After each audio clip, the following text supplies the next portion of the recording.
You are on air with the Gray Regime. Our values are honor, valor, sacrifice, and esprit de corps.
And welcome back, operatives.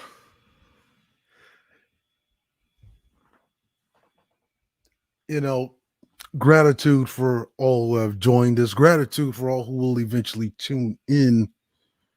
Gratitude for all the support.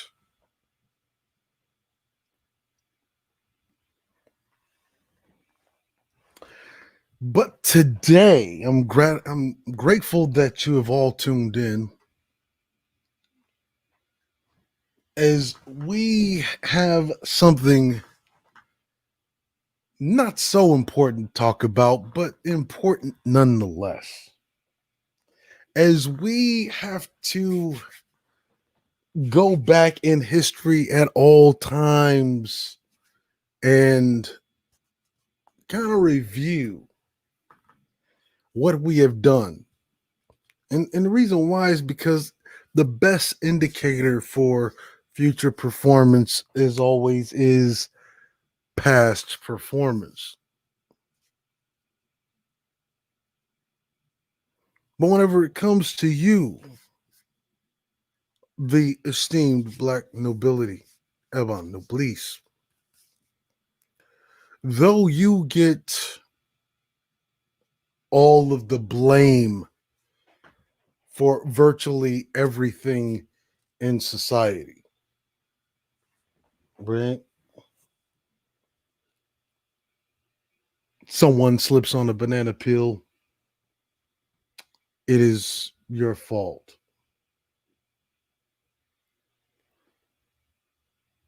you know, 500 and something acres burns in California. Somehow it's a black person's fault. Flint, Michigan, still having trouble producing fresh water for its population. Somehow that still your fault as a minority group within America.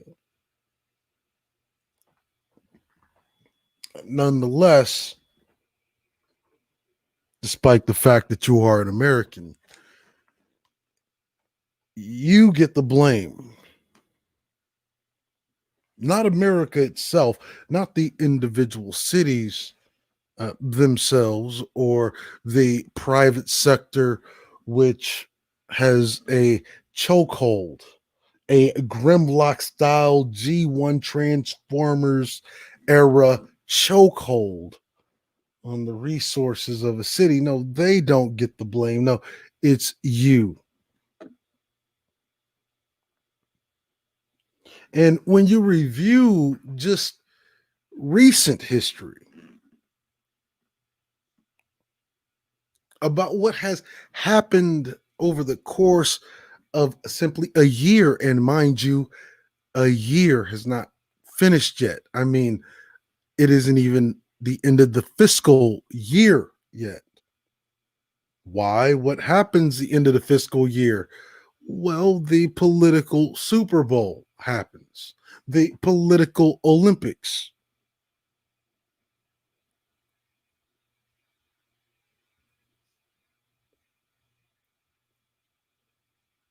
And yes, though none of these people in the federal Super Bowl that happens every 4 years are chosen by you. For some reason, they seem to be the majority of what the focus is.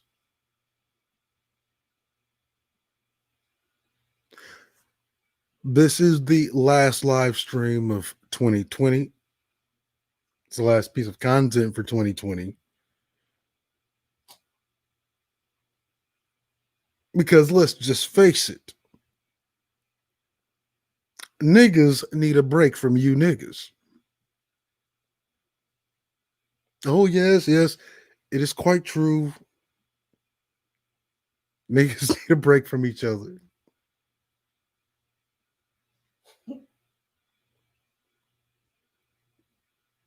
Oh, we love each other in doses.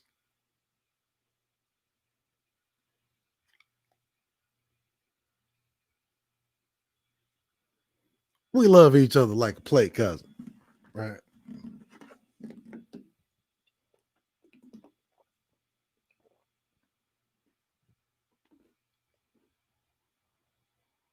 But we spend the majority of our time focusing on the minority of our issues.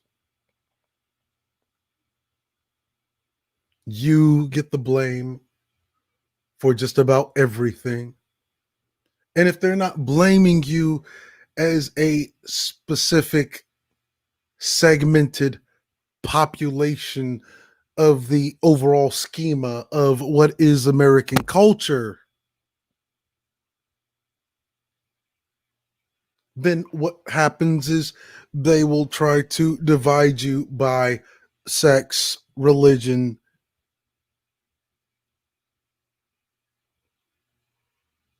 political affiliation. And the unanswered question is why is it that the noble Negro of America is the only segment of the US population in which who you vote for in itself is a politicized agenda?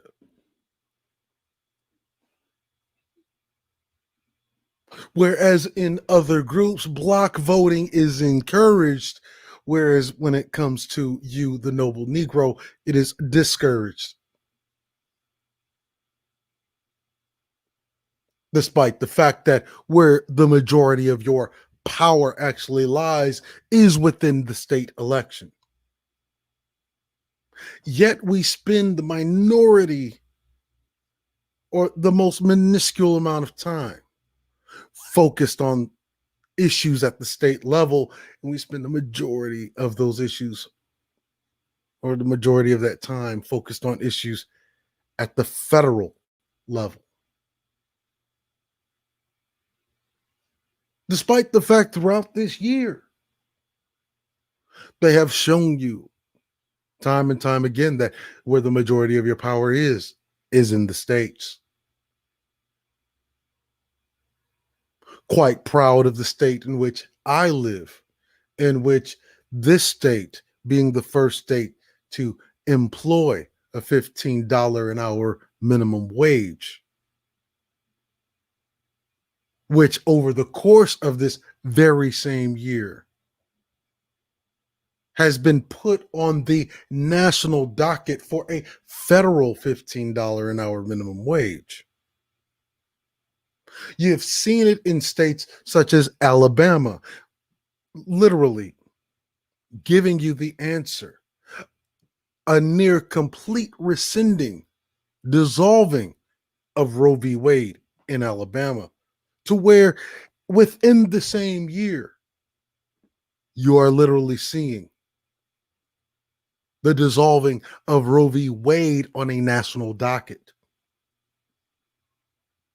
And now with Trump's rubber stamp Senate and his ironclad Supreme Court,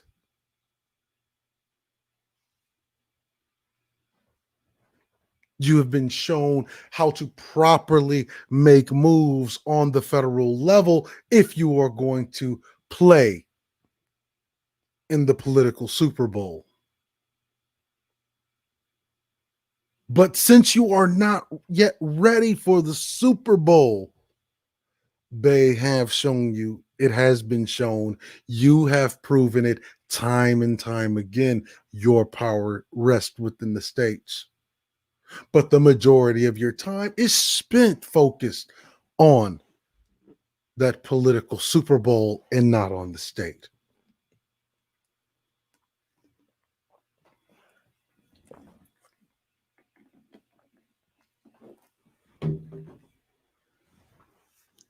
And in this air, this air of arrogance by a broader society, in which, let's not make any mistake,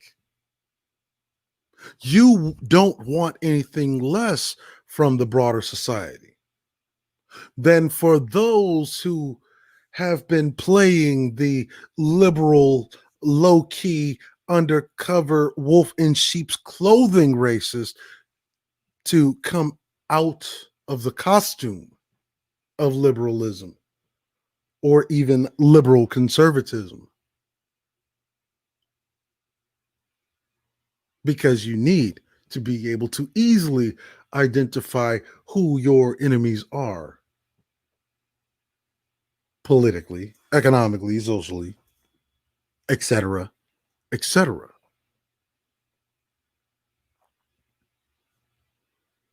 And now that the lines are so clearly defined, there should be no question who your friends are and who they are not.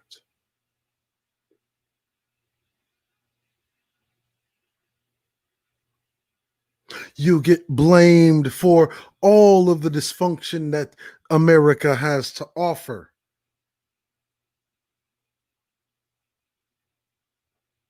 With the producers of such vomit inducing, vitriolic, and implying vices, never once placing the blame nor the burden on America itself. And then you have to understand what you're looking at when you are looking at this socio-political empire, this mosaic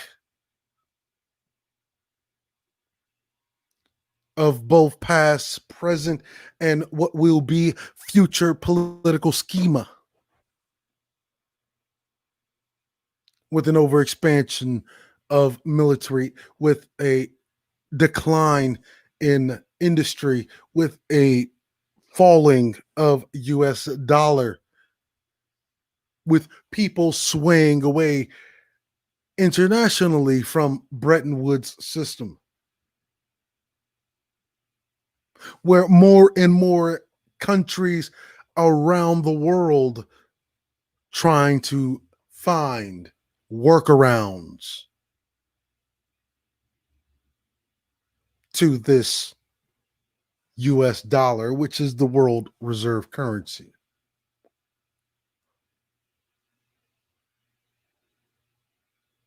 And then this with the onset of coronavirus, watching a further decline,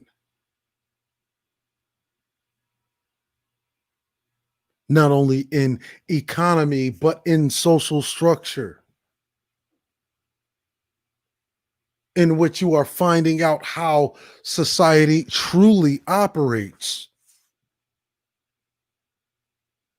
in which forced isolation could either bring out the best or the worst in the citizens, in the mere peasantry.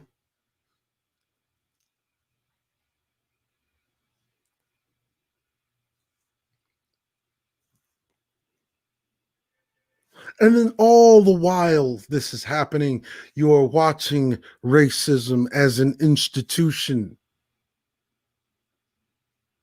due to the rapidly collapsing empire being exposed, as this country could no longer stand up under the weight of its own hypocrisy. And all while this is happening, it is you, the noble Negro, the plebe of Neo Rome, getting all of the blame for all of these social illnesses, of which none you have the reins for.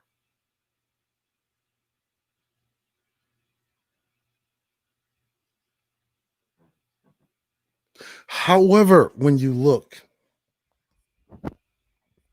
at what is happening and what has happened, not only is looking at history the best predictor of future performance, it is the best predictor of the future in general.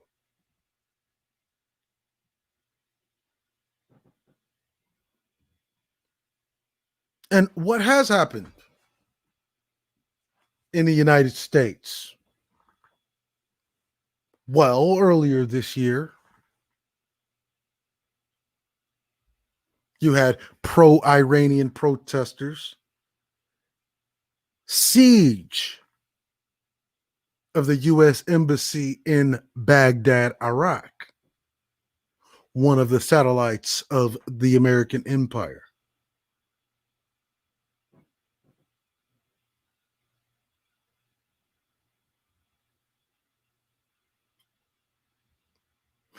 And if that's too important of a political issue for you, you were swept away with the bread and circus of the Rose Bowl, in which Oregon beat Wisconsin, or the Sugar Bowl, in which Georgia beats Baylor. And if that's just not your stilo, in which sports just isn't your thing, or you are more higher thinking drone than the rest of your sports fanatic,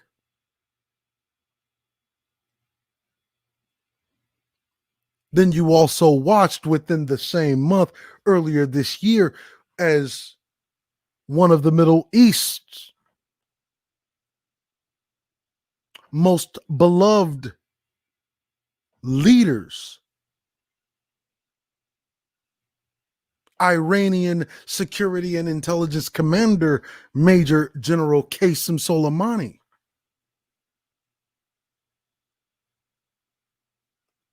being assassinated by a U.S. drone strike.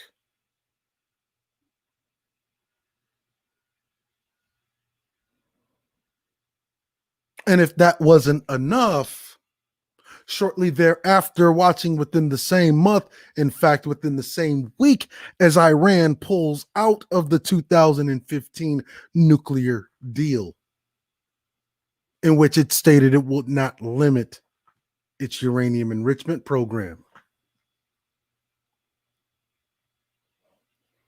And again, if that's way too much news for you, we can dumb you down a bit and water down any political or geopolitical aspirations and tell you,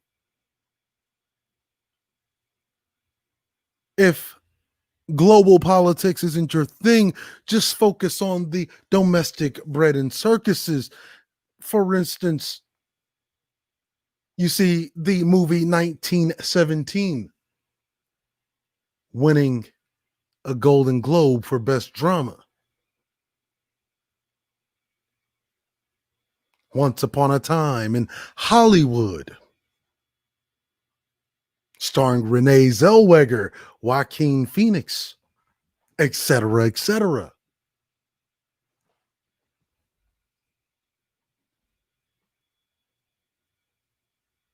And some of us that are a bit more higher functioning than others, if you have a bleeding humanitarian heart for your brethren in other parts of the world, U.S. territories specifically, you watched a 6.4 magnitude earthquake hit Puerto Rico.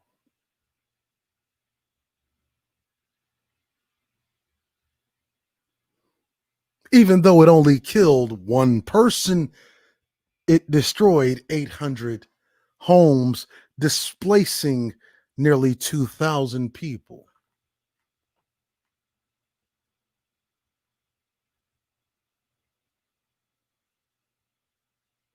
And also within that same week, we saw Iran launch a missile strike,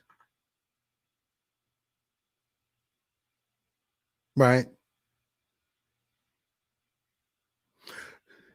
Iran launches a missile strike in retaliation to Qasem Soleimani's assassination on an Iraqi housing complex that was holding American troops.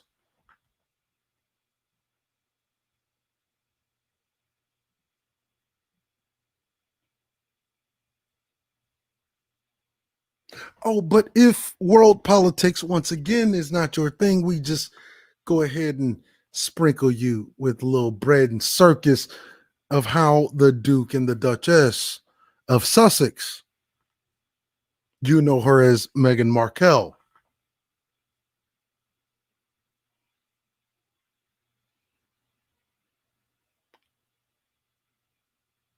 You see, there's always something happening that keeps you in the loop. And mind you, we are not even out of January yet.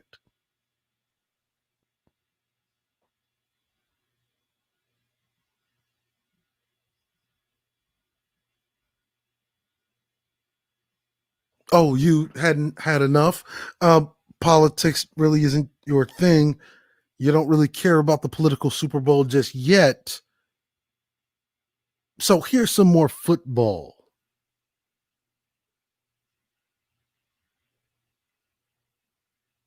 National championship, Superdome, LSU beats Clemens.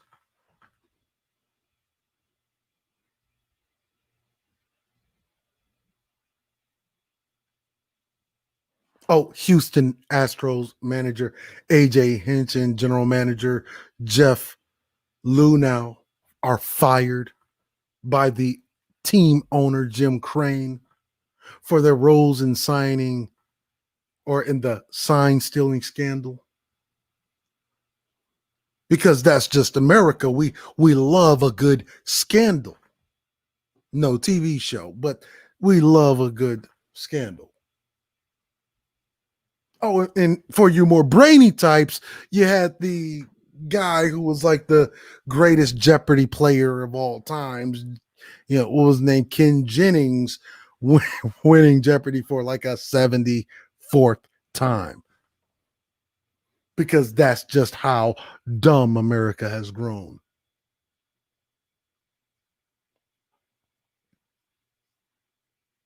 Then you have the Boston Red Sox. The manager for the Boston Red Sox, Alex Cora, he's fired amid these Major League Baseball investigation into more sign stealing.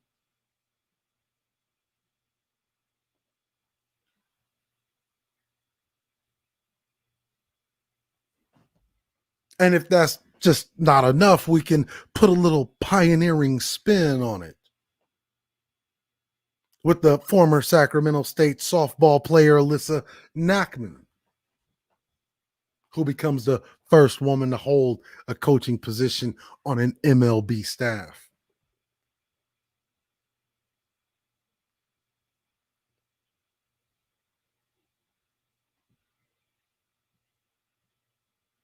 Oh, you're not really entertained by that. Well, let's see if we can give you something more existential. Like, the world's oldest asteroid impact at, it's like 2 billion years ago. All right. They find that it may have ended the ice age and that there very well may be another one coming that's imminent, probably in another 2 billion years. So let's start worrying now.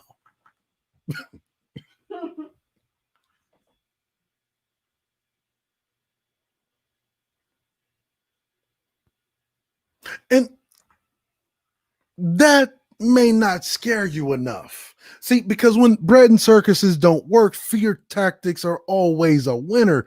And so we have China locking down the city of Wuhan in an effort to control the coronavirus, which is the first time you really hear about it in mainstream media. But you see, whenever it was the first time you hear about it in mainstream media, it's not really registering with your brain. Oh no, it's not. It's not really registering with your brain yet. It's your brain is not yet prepared to be that afraid for an imminent existential threat like a global pandemic. So no. Let me hit you with this scandal with actress Annabella Sciorra testifying in court against Harvey Weinstein for a rape that happened 25 years ago.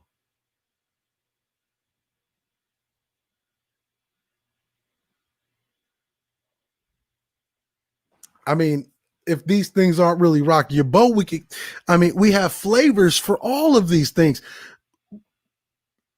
Let me tell you a little secret. We have something so unimaginably, virtually, possibly impossible, like a 3,000-year-old voice of an Egyptian priest recreated by scientists or NASA. You choose. It doesn't really matter. Whatever, extra governmental institution you want to choose.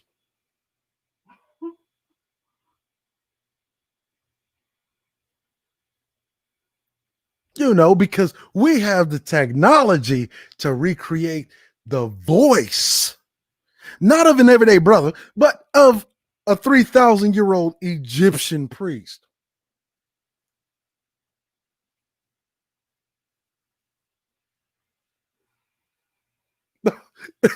You see how all of this stuff works out? Oh, let's see. No, no, no. See, you have to be bombarded. See, we have to do these things in concert, like give you the 65th NHL All-Star Games, Enterprise Center, St. Louis, Missouri, the Pacific All-Stars. They win.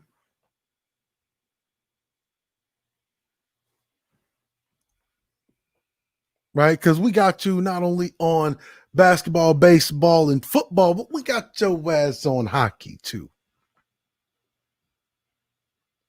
Just in case any of the previously aforementioned don't even float your boat.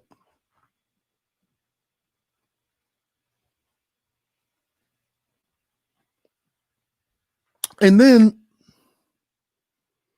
just after you hear all of that great news about the NHL,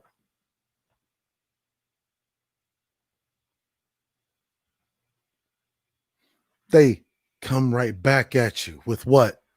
Scandal. LA Lakers basketball legend Kobe Bryant dies in helicopter crash in foggy conditions in the hills above Calabasas.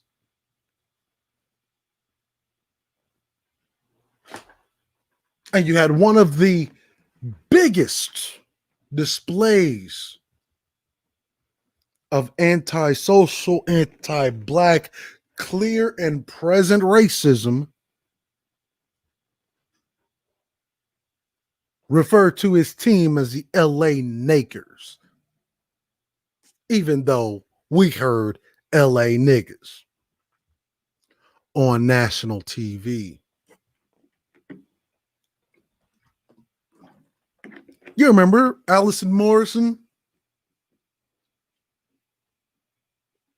She used to work for Fox and now she's working for MSNBC, where she made that statement for the LA niggers, and then tried to clean it back up with the, I said nakers.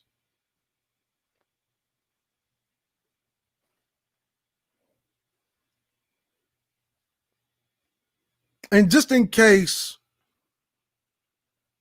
someone as renowned as Kobe Bryant dying, just in case that doesn't pique your interest,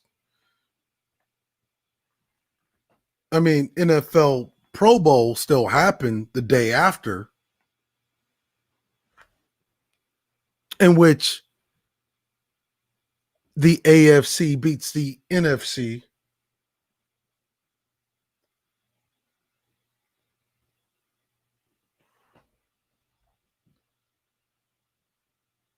But that's not enough,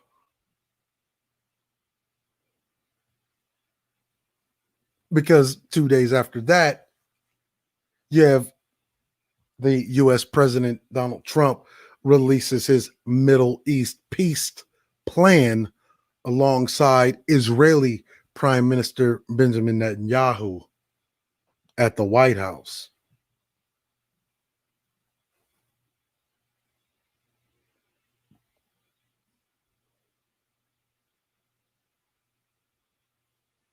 But see, now that you're looking at all of these things and your brain is thoroughly pacified and dumbed down and bombarded, now we can inject those fear tactics right back in there, in which the mainstream media tells you the number of coronavirus cases passes those of SARS, another disease that happened just like, 10, almost 15 years prior to COVID that they tried to uh, give this huge, overly publicized platform to that never really picked up any steam because not enough people were dying.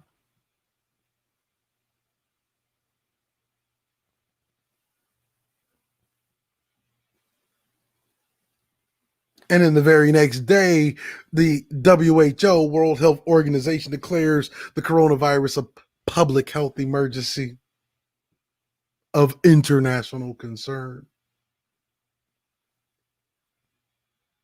And I want you to keep in mind all of this had happened and it wasn't even February yet.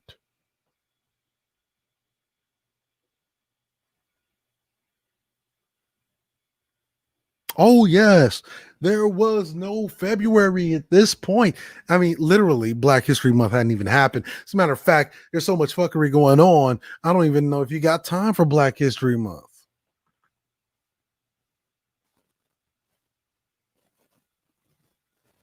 I mean, they had time to recognize Palindrome Day on the 2nd, right?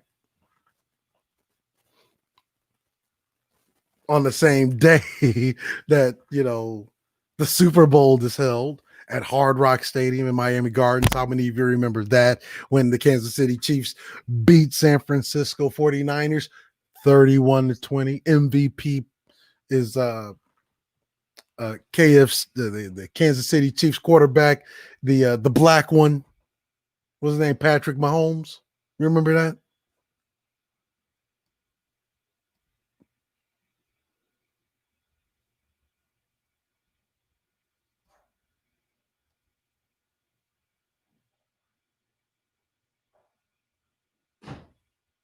No Black History Month. They got time for none of that.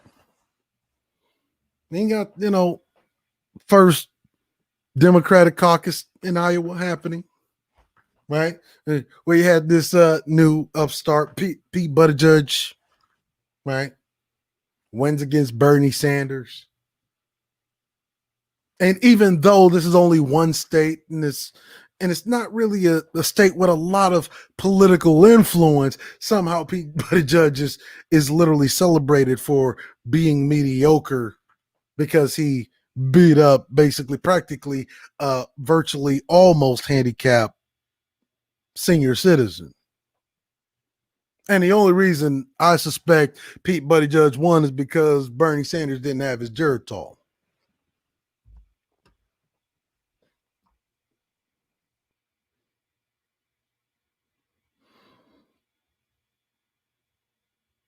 And then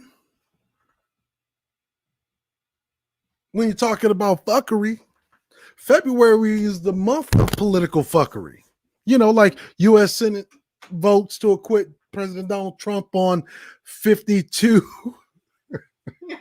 52 charges of abuse of power and obstruction of Congress.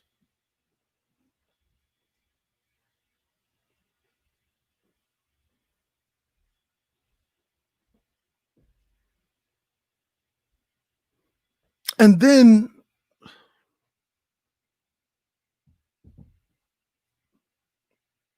if that wasn't enough, now they got your mind all bombarded with these negative images, and it's a mix, negative and positive, because they can't just give you the whip without giving you the carrot. And so they've given you enough of the carrot with all of the sports highlights. And first, Cubs, was it Cubs win the World Series? Was it 2020 or 2019? Might have been 2019.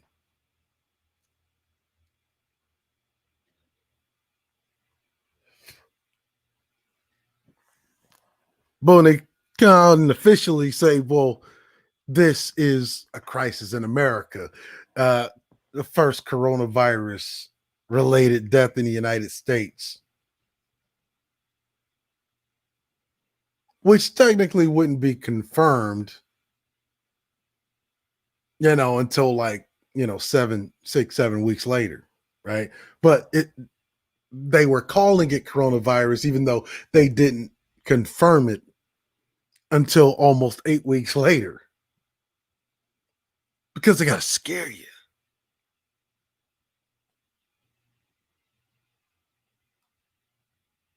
right?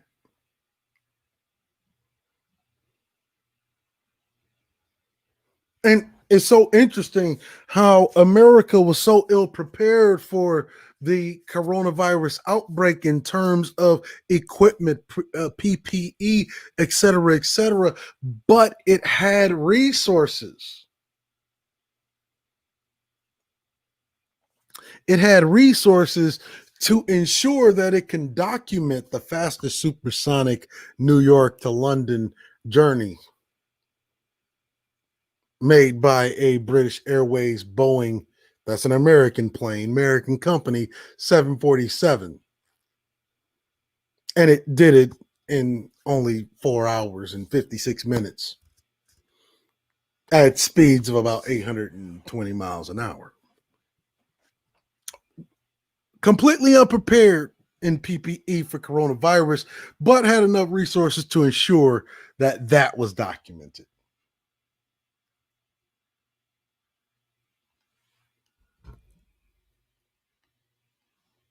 And then the very next day, they told you deaths from the coronavirus overtake those of SARS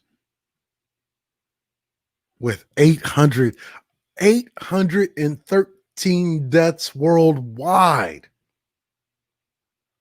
with more than 34,800 known to be infected, even though the first death from coronavirus isn't actually confirmed until April. But they were already telling you, hey, this is a coronavirus related death. Hey, didn't confirm it until April, but they're telling you this. Mind you, this is still February.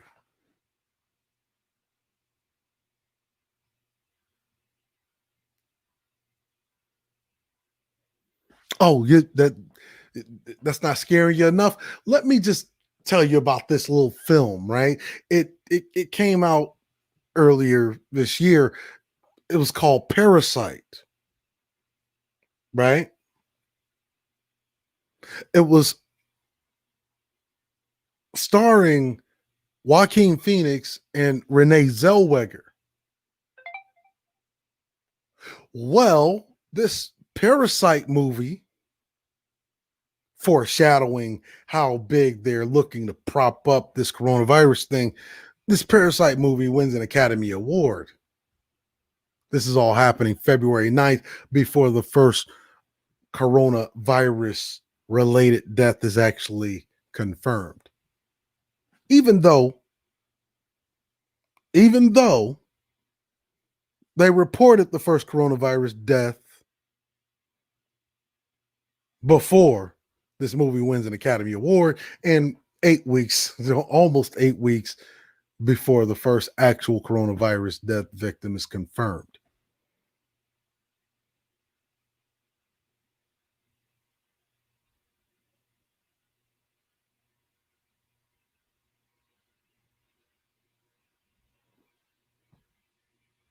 All while this is happening,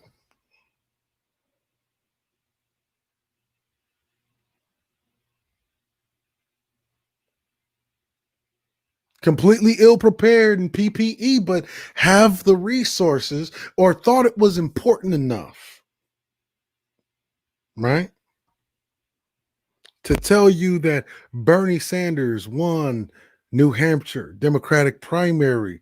And they also thought it was important enough to report that the U.S. Attorney General William Barr recommends cutting these suggested sentences of Roger Stone.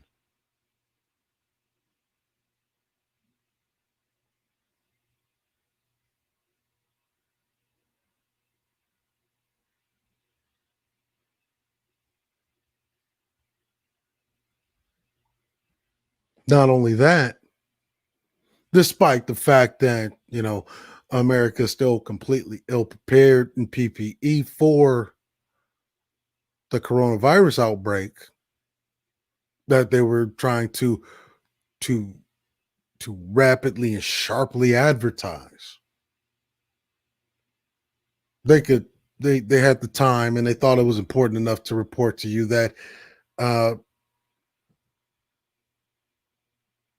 January 2020 was the hottest January in recorded history, according to National Oceanic and Atmospheric Administration. It's like that's the hottest January. It's like, well, what happens with diseases? I mean, they spread faster in what? In heat. And if we could tell you that you just had the hottest January that you've ever had in history,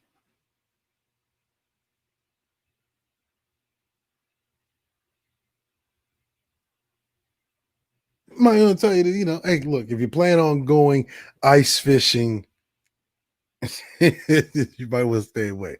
Might want to stay indoors. There might be some coronavirus looming on the ice while you're out there setting up your ice house. Slip and fall and bust your ass. Might get up with coronavirus because just had the hottest January in 2020, because that's how important, reporting those kind of atmospheric things. Then I could push this fucking global warming thing on you, right? Got to be more conscientious. We only have like 2.5 billion years left. And not only that, I mean, like, you want to listen to fuckery. If that's not, I mean, I could take it to some astrological, metaphysical, like deep intergovernmental hotepery and tell you that, scientists just found out how these planets form, not by violent collisions, but by these gentle clumpings through study of Arakoth and Kepler belt published in Science. They're not really violently. So if they're not really violently formed, then I mean, you mean to tell me like you've been teaching Big Bang in the damn schools for what, 80 years? I mean, I don't know if you are prepared to do that amount, that insane amount of backlogging to correct all that shit, from like 8 years ago.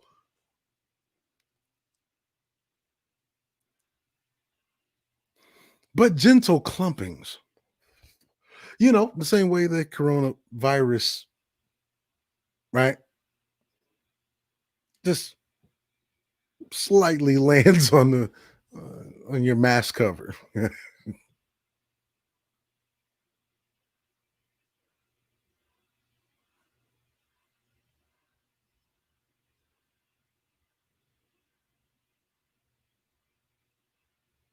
Oh, and not only that, I mean, because of America's ill preparedness in PPE for this coronavirus thing that they were trying to, uh, get out there. I mean, you had those 400 folks that was on the Diamond Princess in Yokohama, Japan. Yeah, them had to be quarantined and they eventually evacuated.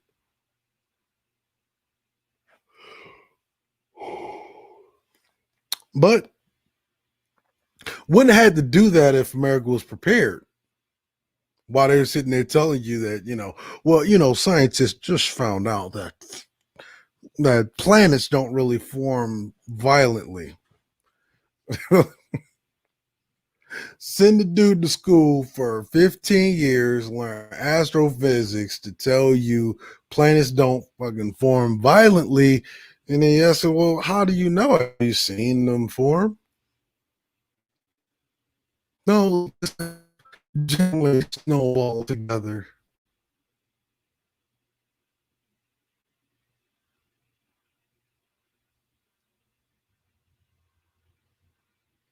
Oh, that's too sciencey and brainy for you. Well, I can tell you this. Oh, Team LeBron beats Team Giannis at the NBA All-Star game. That's February 16th.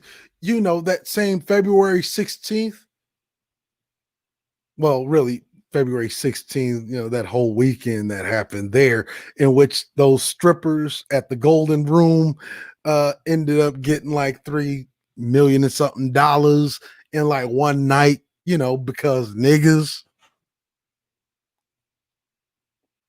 Yeah, that was when LeBron, Team LeBron did they thing against Team Giannis, right? And as a result, a whole bunch of strip clubs, a, a whole bunch of strip clubs down yonder over in good old city of Chicago, Illinois.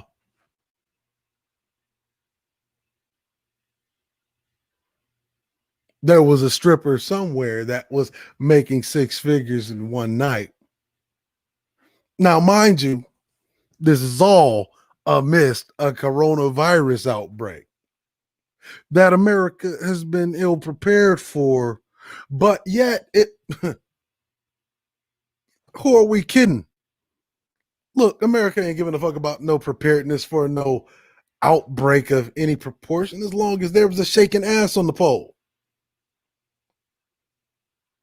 You see how that worked?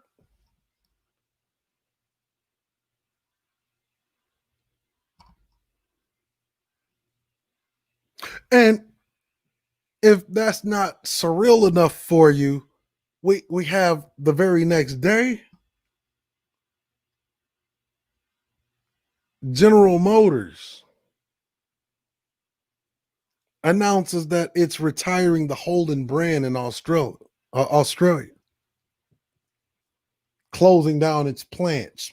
You know, you remember back in the 60s, 70s, and 80s when they exported all of those things because it was cheaper to make cars in Australia.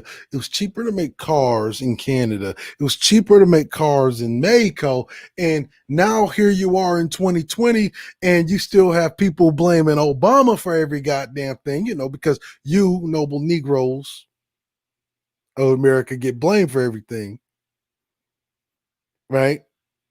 Even though this is all General Motors doing. They tell you, man, they closing down the General Motors in Australia, man, the Holden brand, that's finished. It was like, man, see, if them niggas would have, if them niggas would have been using they Ford discounts in Australia, they wouldn't have had to shut the factory down. I mean, you get blamed for everything.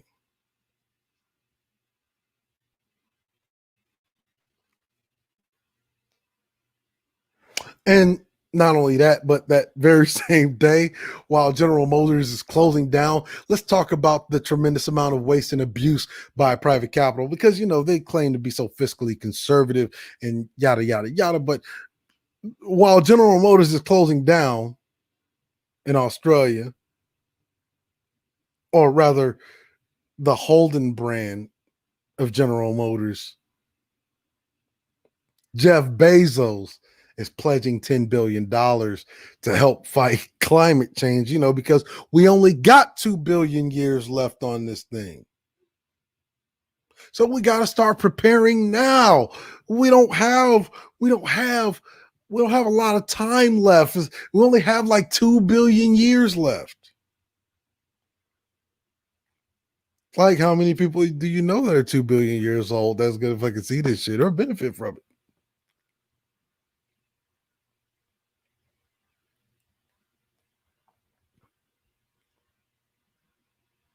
Oh, that's too brainy for you. No, let me go ahead and shake this thing up. Let's shake this thing up, right? Boy Scout of America files for bankruptcy amid hundreds of sexual abuse lawsuits suspending those claims.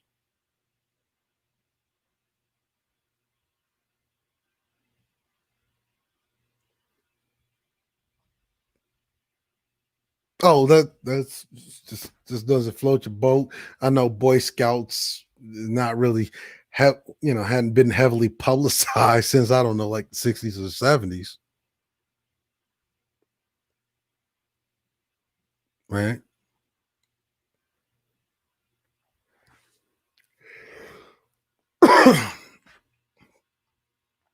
I'll say so. We will take you back to the political fuckery. Then Trump associate Roger Stone sentenced 40 months in prison.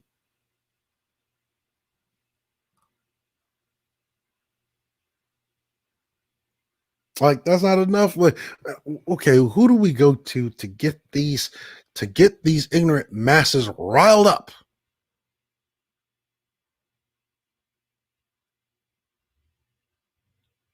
It's like we tried to do the thing with the outbreak in America, even though we haven't even confirmed it, and we're not left out of February yet. How do we scare these people into compliance?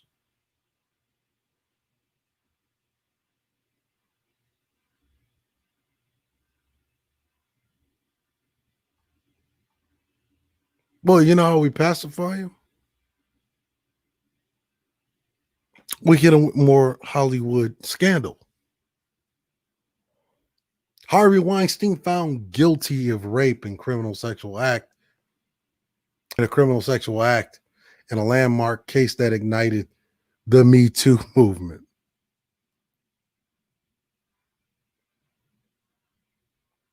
And then you remember how that was a headline, right? You remember how that was like a running headline everywhere. Like you had all these, uh, you know, D, dim over on that side of the social media spectrum complain about the Me Too movement, as if they're even affected by it, right? Because it is fucking their brain up. It's just being bombarded with this, it's been hammered into their head.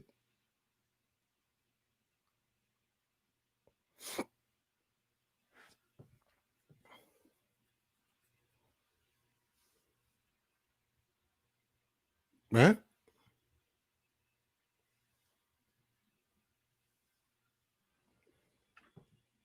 Now, mind you,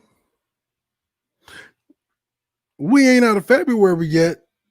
America's been ill prepared in PPE for a coronavirus outbreak, but somehow bypass millions of dollars that have slid down some random stripper's ass crack, right? How come you don't hear about this major outbreak among strippers?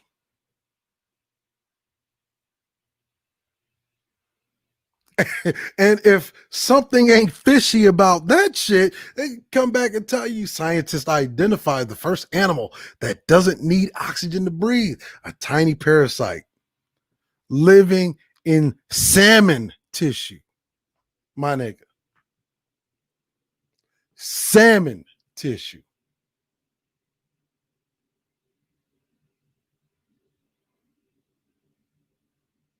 It's like it's like no wonder them motherfucking salmon be swimming up streams. That pussy airtight.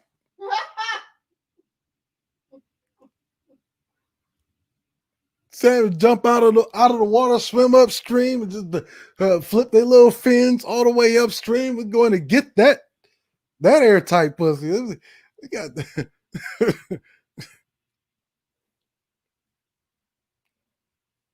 swimming upstream to get some salmon. But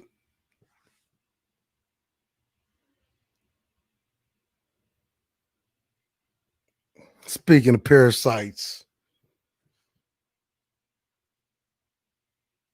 and fishy stories,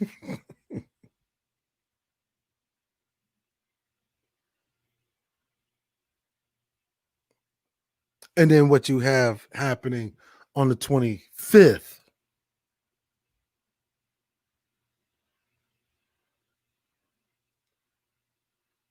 you watch the video. African American, the noble Negro, Ahmaud Arbery, being shot to death after being chased down and cornered into a fight by two white supremacist extremists in Brunswick, Georgia.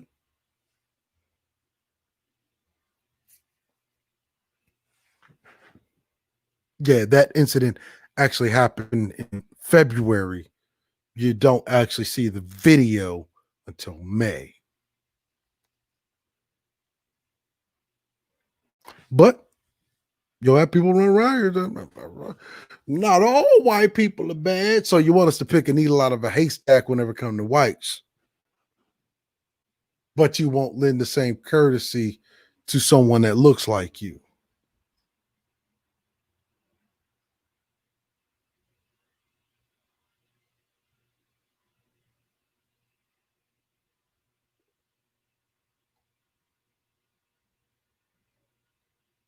You see?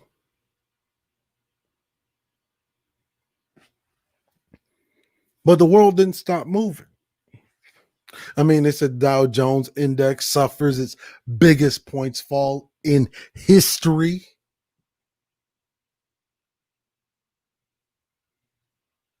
Right.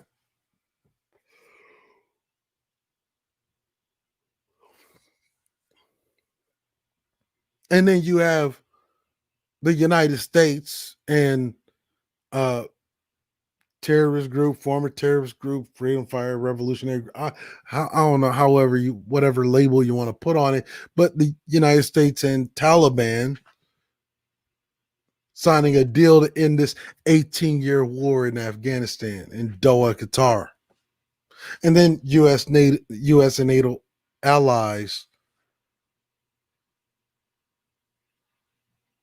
promise that they'll withdraw their troops after 14 months if the deal is kept. Well, that was February 29th. Have you heard of any mass troop withdrawals yet? Well, then what that symbolizes that neither the Taliban, much like the U.S., much like NATO, ain't keeping very many promises around this place.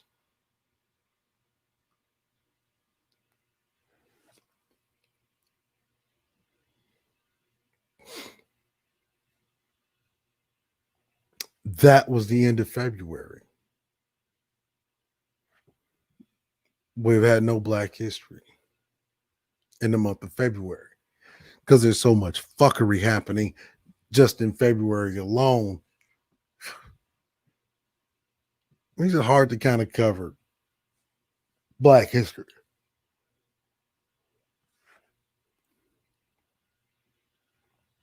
But, there is some good news because 2020 did land on a leap year, and February 29th is the day that the US and the Taliban tried to sign that deal. But all is not lost because March 1st, Pete Buttigieg makes the best decision, or one of the best decisions he's probably made in his life in a long time, in which he drops out of the US Democratic presidential race.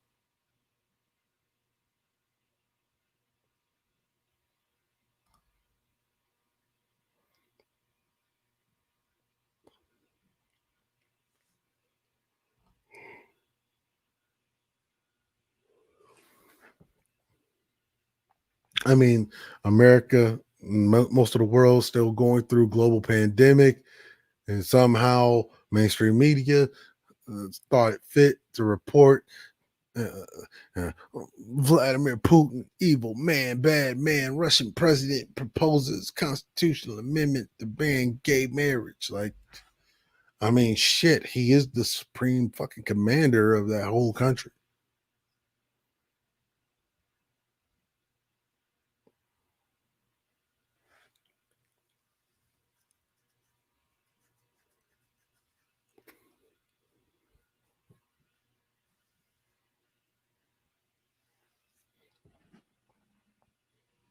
I mean, if you want to add insult to injury,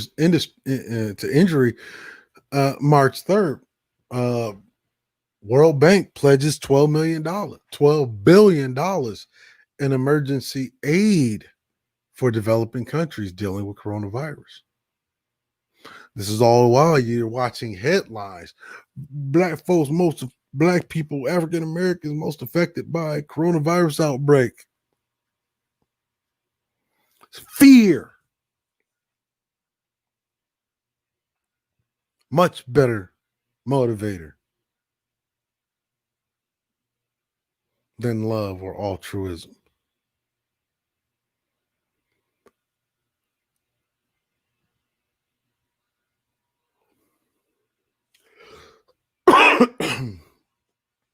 And if that's not enough, I mean, for you guys that are in the stock market, I mean, what else happened earlier this year? Federal Reserve makes its largest rate cut in a decade. What are they telling you? In another decade, them same, yeah, them same rate cuts gonna be tight on your ass.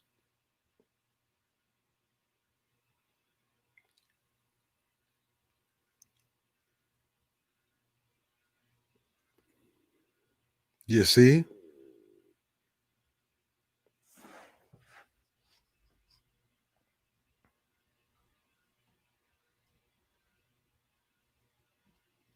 And the list, I mean, the shit goes on and on and on and on and on. And this shit continues all the way up until even right now. So when you see, you know, headlines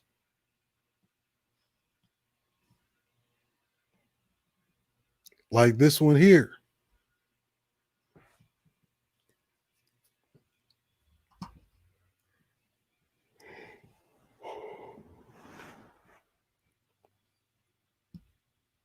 they quickly deflect with things such as black on black crime, black on black violence. But see, you got to ask them, why are they showing you this? Well, one, they ain't showing you this.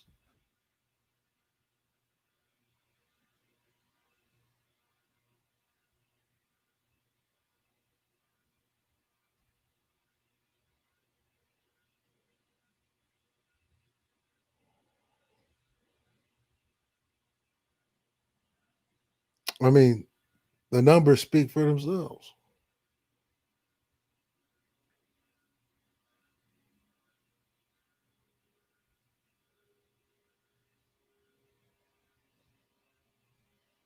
And then you have some people that have deluded themselves if they don't use black on black violence.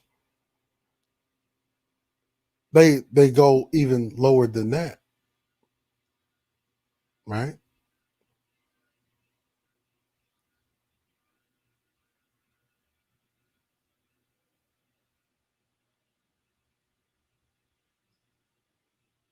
And just in case that wasn't enough, I mean,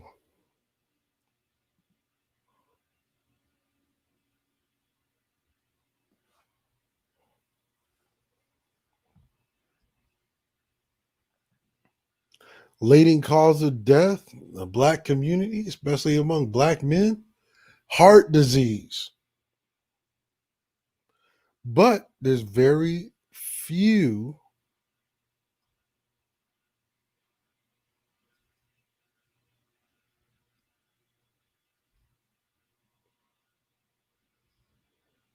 I mean, these numbers are quite clear.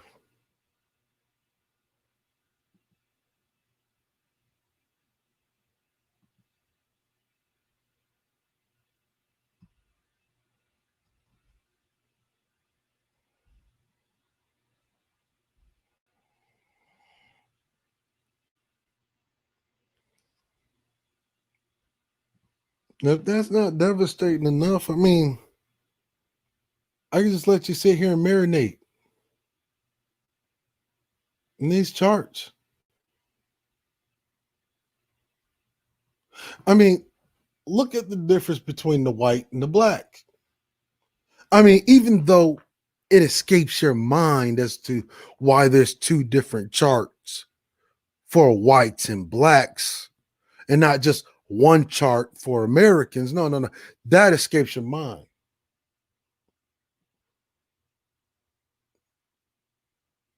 Because you still have some people that would contest racism don't exist. Racism ain't a thing no more. Racism is behind us.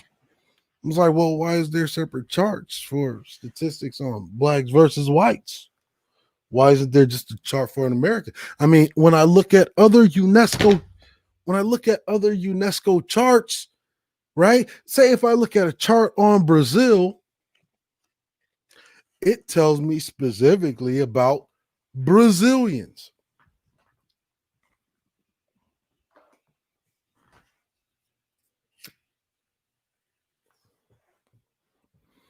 Without differentiating between white and black. Well, they may do now.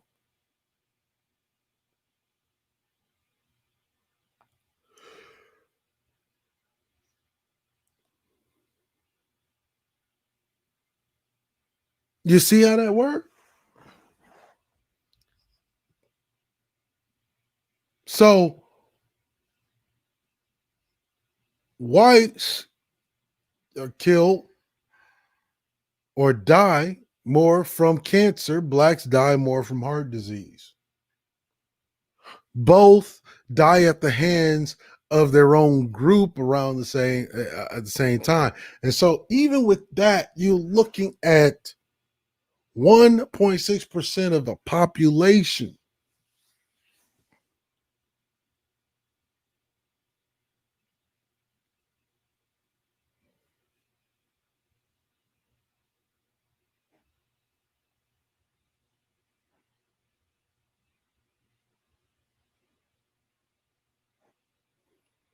You see? Virtually no difference. But yet, when you look out into the spaces, or when you look out into the channels that broadly litter YouTube, you'd have swore that black on black crime, you'd have swore that narrative was actually a narrative at all.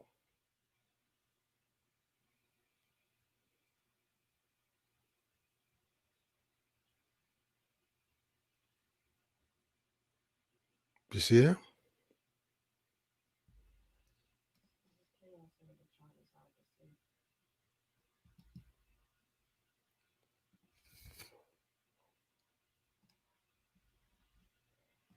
Let's go ahead and blow it up then. It's too hard to see.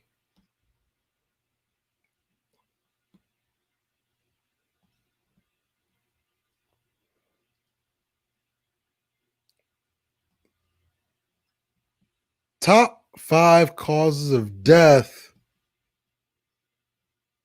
Murder isn't one of them.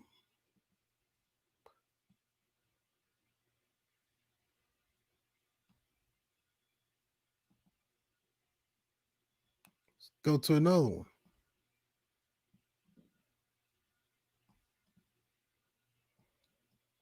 Top 5 causes of death. Murder isn't even register. But yet you listen to mainstream media to tell you, well, top cause of death in the black community is black on black violence.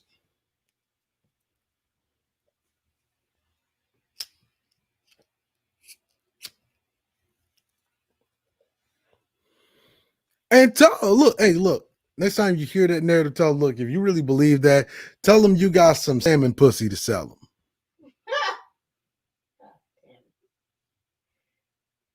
Because if you believe that, I mean, you utterly believe any kind of ridiculous bullshit that's put in front of your face.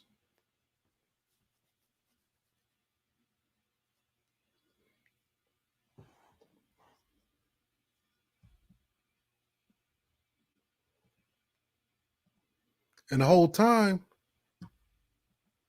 ignoring this. And this is the most recent data right here.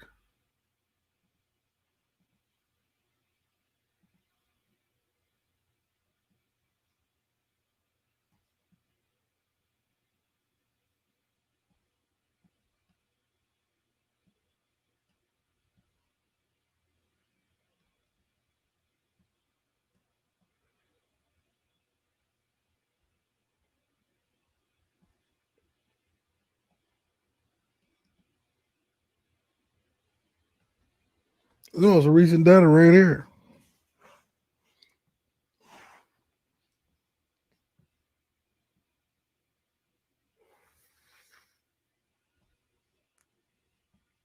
And so even by this account is showing you number of people shot to death by police in the United States from 2017 to 2020 by race.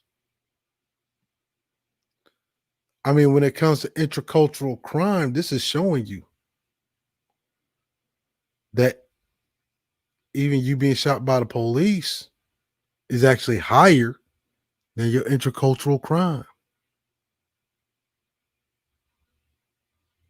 I mean, when you look at it with whites, when you look at it with blacks, right? You're looking at 50%, you're looking at half.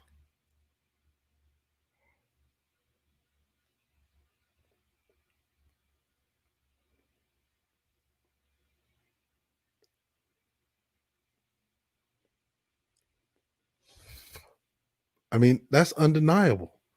And if it's not clear enough for you, I mean, then we go back to this headline here. I mean, this is all happening, right, in 2020, this year.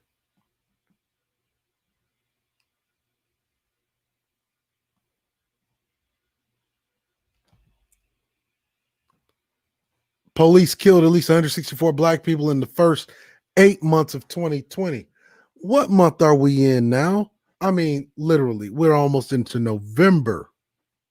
But in the first 8 months, that means between January and August, it killed 164 people.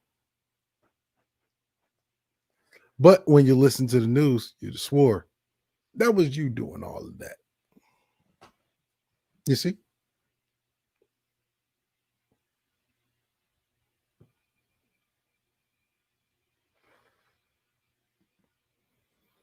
And then we had the George Floyd thing, with the Breonna Taylor thing, and one of the biggest legal debacles, displays of legal malfeasance happening with the Breonna Taylor case. And you mean to tell me you don't understand why people out here tearing shit up? Really, really, we're gonna play dumb on that? You know everything else, though. You could tell me back in February that planets, for certain, don't form violently, but they're kind of softly shaped, kind of like softly packed snowballs. But for some reason, you can't figure out the mystery as to why you got black folk, not just black folk, white folk, Spanish, Asians, tearing shit up. Really? But you could tell me about planets. You could tell me about this species of microbial bacteria that can live on salmon skin.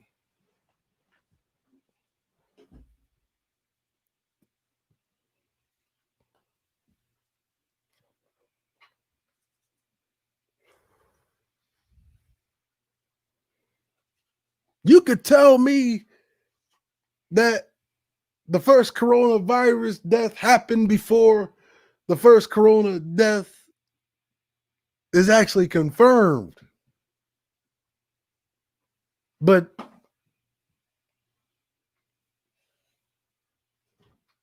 black folk being upset, that's a mystery.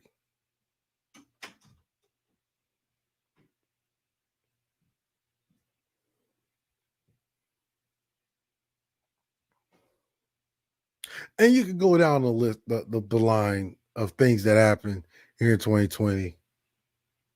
And what you're going to find is that when it comes to the noble Negro, you're not dysfunctional. You ain't crazy.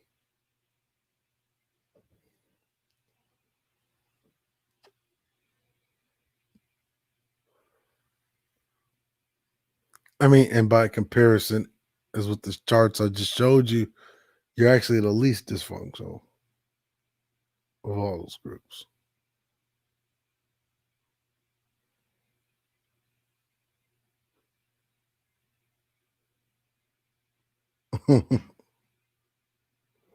See how that worked?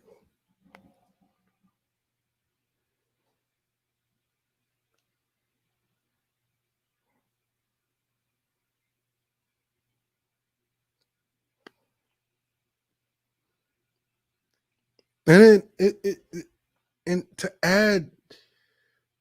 add salt to an ever expanding wound.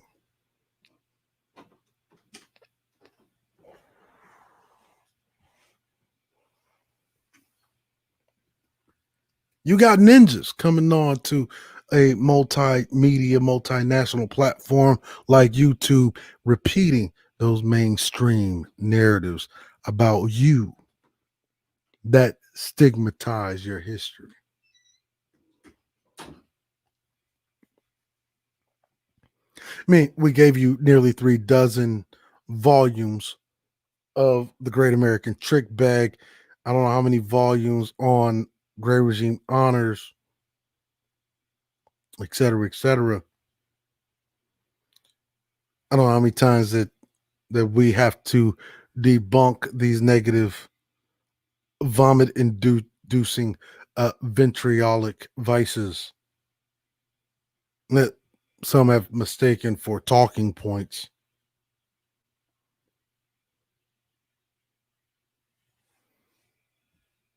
But people keep running around here with them.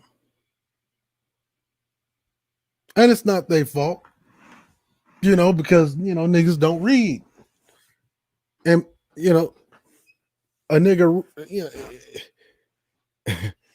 and because they don't read, I mean, history books are history is a foreign idea.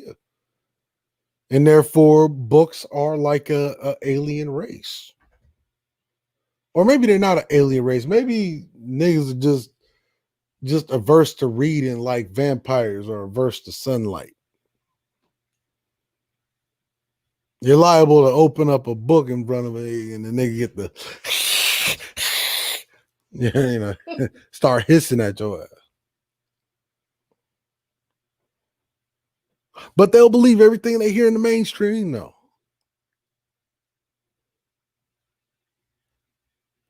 And this is all happening just in 2020.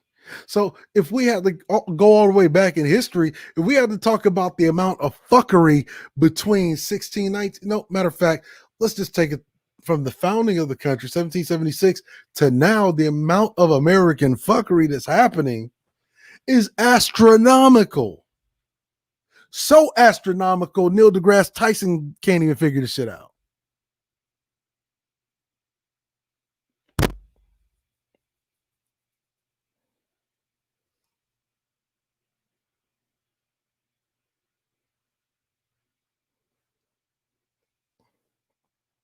See?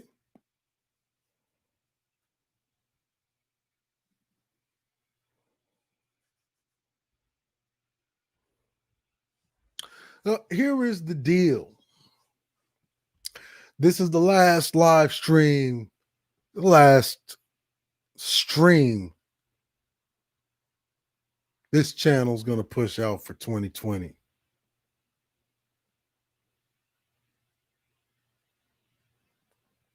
And where we want to leave off at, right? Because we went into 2020 saying this was going to be the year of examples and incentives. And if you leave 2020 with anything, with any lesson, whether old or new, that you heard here, is that every once in a while you gotta unplug. As a matter of fact, that's why we that's why we taking a break from you niggas early.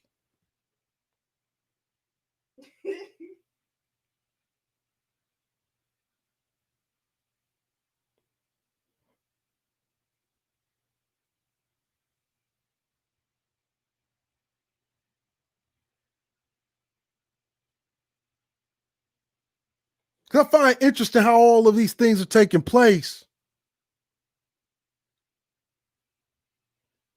Right? You about to have some of the the worst calamities that's about to befall the American public coming down the line. And you got people on here worried about some YouTube dick, right? Or some YouTube vagina. You got broads running around here.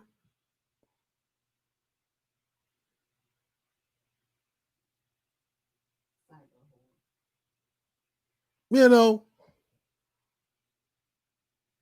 yeah, cyber hoeing. Got niggas running around here fucking YouTube chippendailing.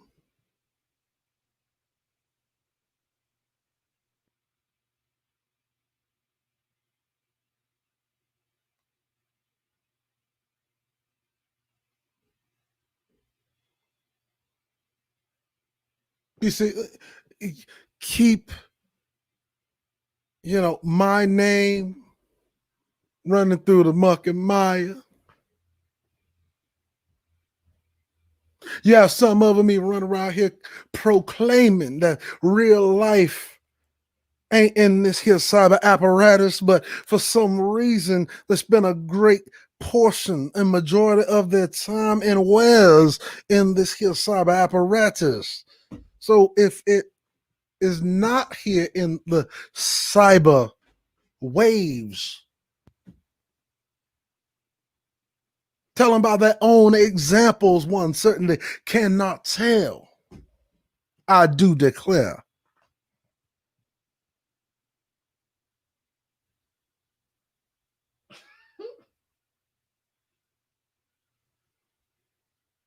You have cyber hookers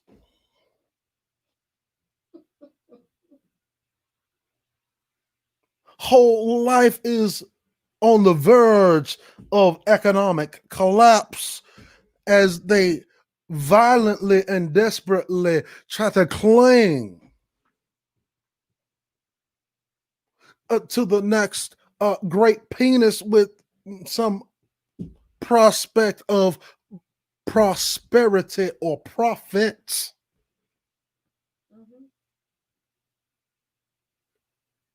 Because their days throwing that anal cavity in a Pythagorean sphere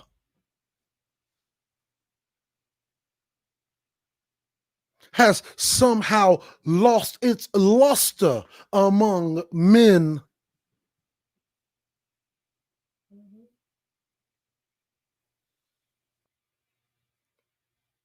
That they decide to somehow call themselves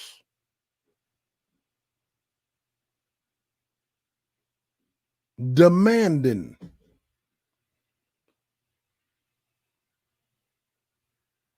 something that they cannot have, that they do not deserve.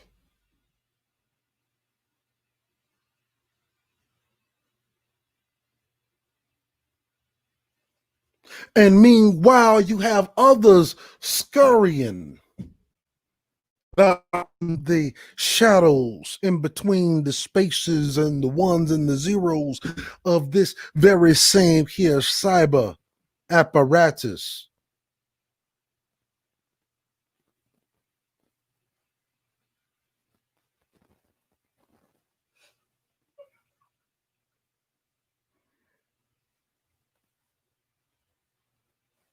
Can't keep a steady internet connection.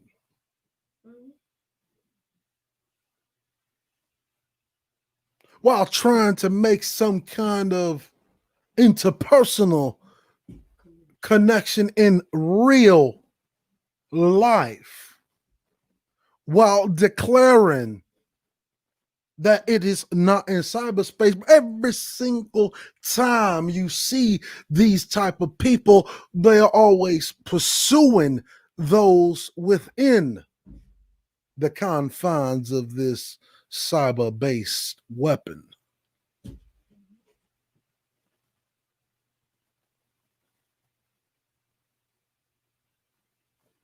And then while on the other hand, you have those of a more derelict variety,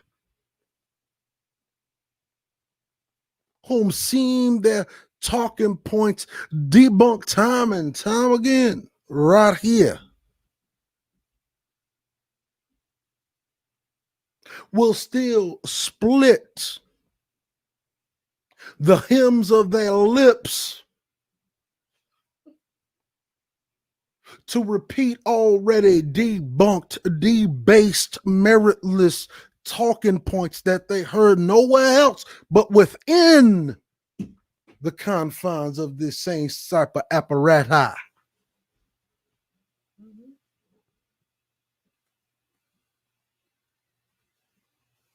And those same group of Negroes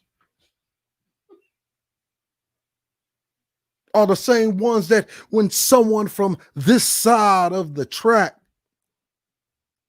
tell them that no, this is incorrect, this is wrong, reference material here, insert book.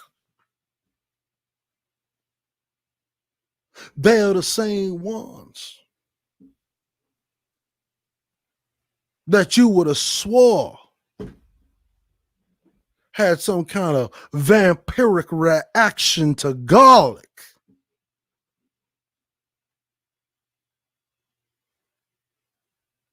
When you cite your resources.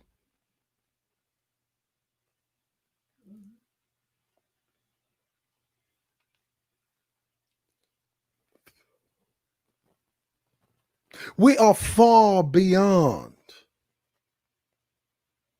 the realm in which we complain about problems in which we do not intend or have no desire to fix.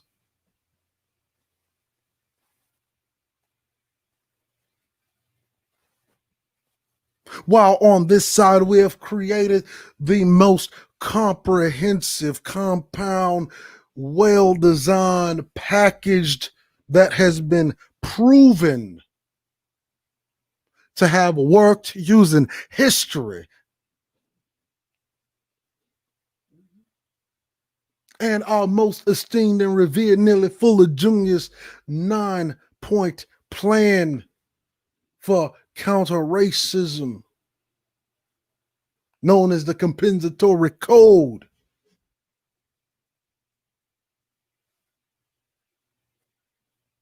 Into not just a plan of action, but a set of plans of action so multi-pronged and widespread, covering so many angles that it has grown such esteem and renown that it has outgrown even the very reputations of its authors. That we had to call it simply the initiative. Why do we call it the initiative now?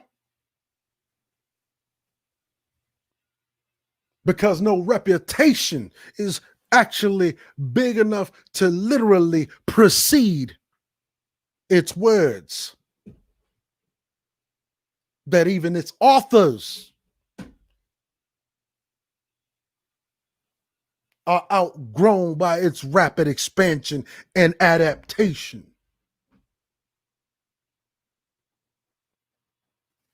That when you look at our greatest competitors that are in this same sphere, that are of the more paler variety,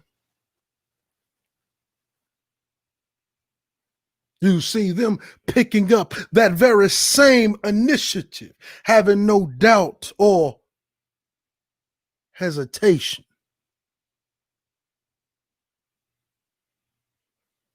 And using it for themselves. And we have proven it time and time again, where we have shown you that every single group that comes here has not pulled itself up by its own bootstrap, as they may proclaim. but they have done right from the sweat of the back of the Negroes who fought the hardest for it.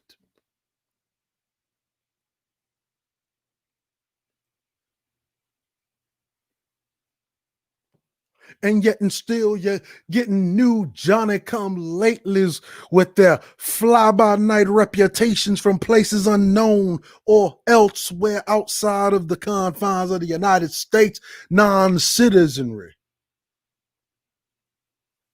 trying to get a fast track to permanency within our hills of North America by using the steps in that very same initiative. While the Negro, who it is designed for, this noble Negro of the United States, these United States of America, for which its greatness is owed to he, denies that very same initiative.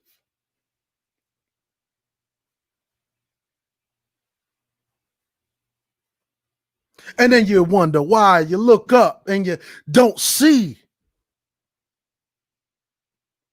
too many brothers speaking at length or ad nauseum as this side of the track has spoken.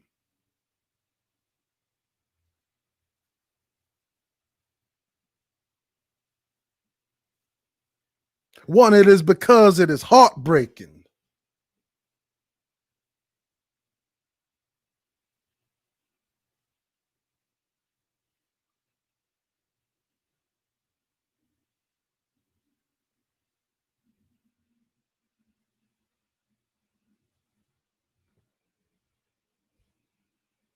It's also perplexing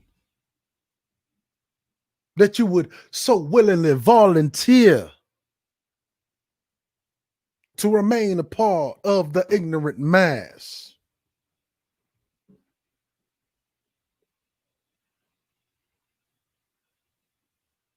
And that is why we are grateful even for the audience we have here.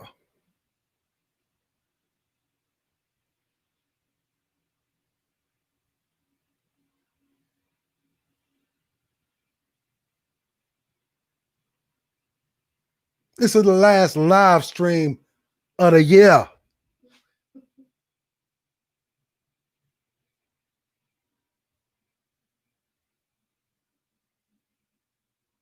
Need a break from you ninjas.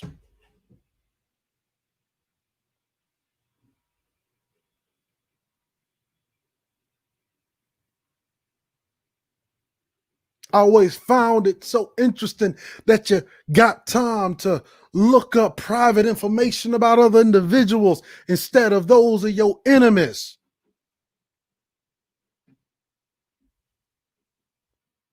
And you're so willingly, so eager to destroy your allies.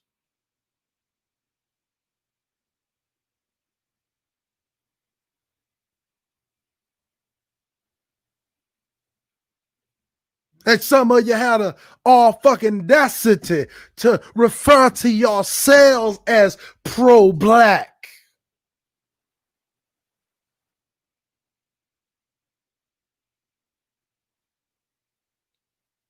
Have the audacity to let words of integral nature, such as integrity, split the hems of your lips.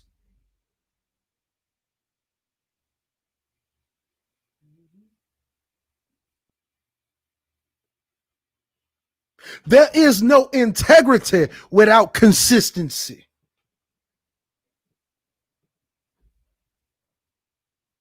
That is what it really means to be integral.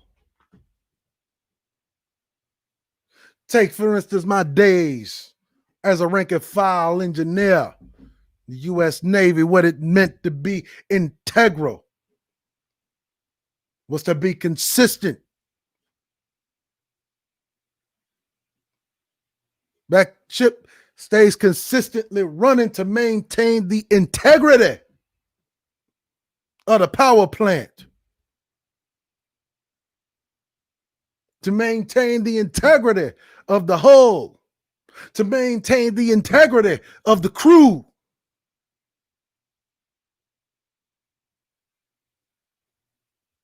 That was a thing you had to do consistently in order to maintain said integrity. And that is the problem that we find in this here space. That's why you can go back to any one of the videos created over here. You find integrity. As this voice over here has not deviated. Not even from the very first video. Not a single iota. While you're watching even my micro adversaries, intracultural adversaries, some of which may be my former colleagues, switching the names of their platforms, switching the name of their groups, and switching the names of their channels every 5 fucking days. And the reason why is because they're trying to catch a wave. They ain't worried about integrity.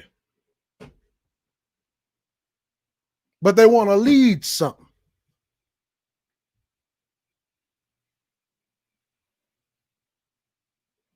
And it's the worst when it comes from people of my demographic, specifically of my gender demographic.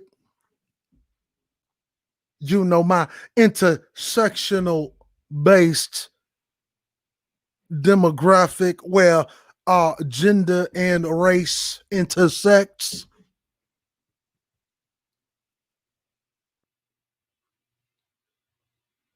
No integrity.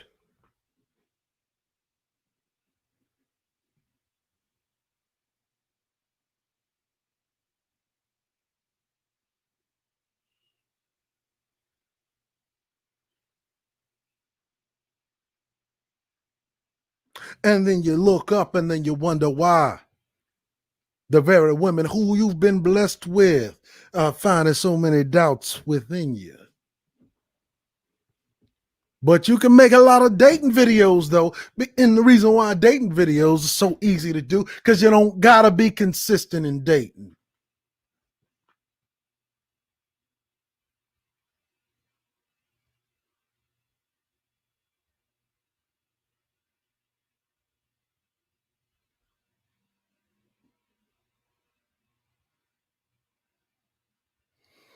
You don't have to be consistent in dating.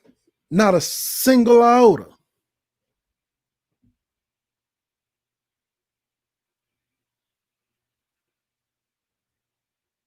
But there is a consequence to be paid with inconsistency. I do declare.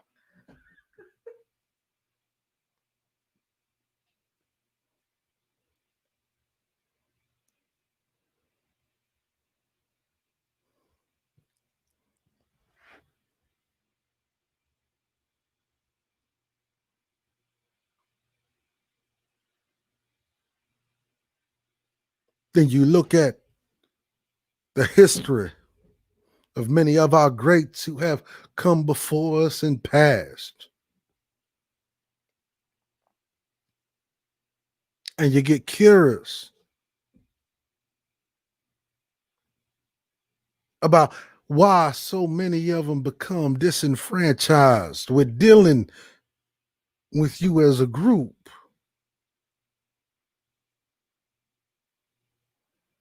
Because consistency is a two-way street.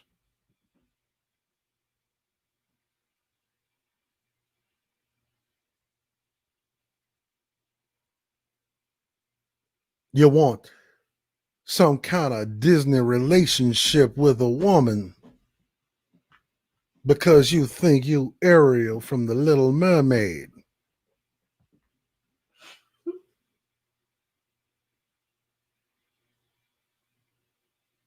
And the reason why most of you go into the submissive role as Ariel, the Little Mermaid, because you never learned how to be King Neptune.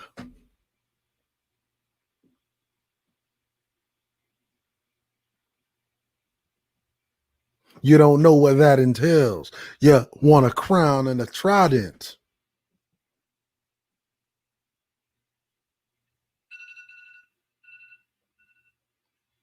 Yeah, you want a crown and a trident, but you don't want to defeat the frogmen.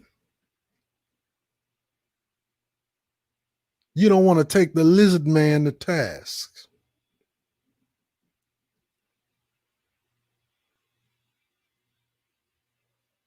And then you wonder why the lizard men are around here turning your little Ariels out. And then you wonder why your little Ariel grows up to be a very beautiful, sprouting young maiden, to where she's ready to take a husband of her own and her own father, who's supposed to be Neptune, more like a Mr. Plankton. Mr. Plankton from SpongeBob SquarePants.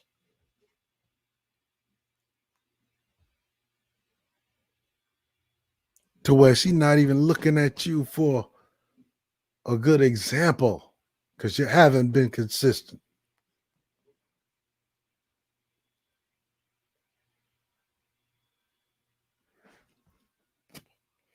And then, even despite all of that, you have an audacity to talk about saving black boys. How can you know what that even entails when the easiest way to save black boys is to find you some black boys and be the father figure that you needed in your life when you was a boy? That is the easiest way. Oh, that takes too much sacrifice. So basically, you have a welfare mindset whenever it comes to black boys. So you might as well, matter of fact, it is reflected by the way that you deal with black boys. You let the welfare system raise them, but then you cry about the welfare system raising them. So you've been letting the government do your damn job.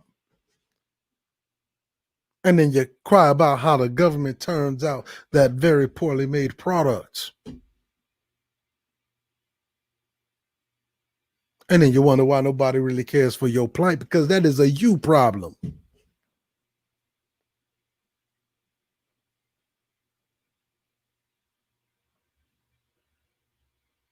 What I have realized is that if you would have asked me 5 years ago what I wanted to be doing, 5 years later, YouTube wouldn't have even been in the top 100 of the things I've been wanting to do.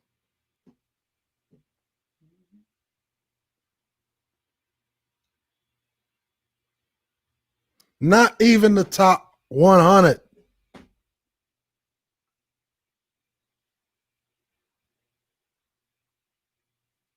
Got to remember, you asked me now. You told me you should have a YouTube channel. Like, oh no, I don't. The reason why I was, there's a verse to it for so long. I deal with you niggas on a regular basis. I know how you niggas act. I know how you think. I know how you have a love-hate relationship with your educators and your messengers.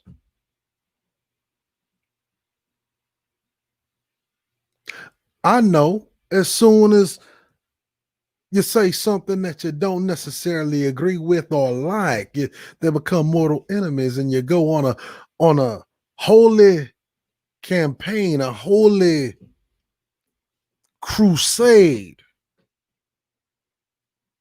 to try to destroy your messengers. And that's why a lot of your messengers treat your ass just like the mailman treats you in real life. They see your house and like, oh, ooh, I'll just have his shit down at the mail. Huh?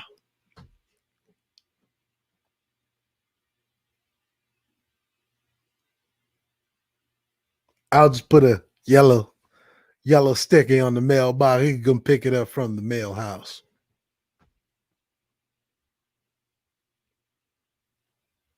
Know how you like to crucify your messengers. See, that's how you know that uh some kind of mystical, magical, miracle making figure from a piece of old world propaganda that you call the Holy Bible. That's why you know that the motherfuckers in there couldn't been nothing but some niggas the way they crucified the chief character of fiction in that one.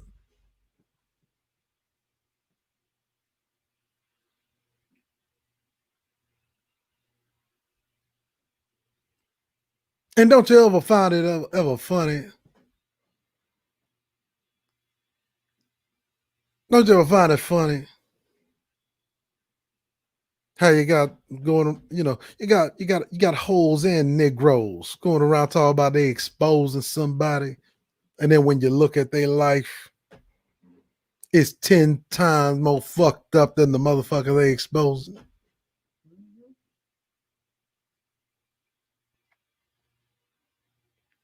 Don't you find that interesting?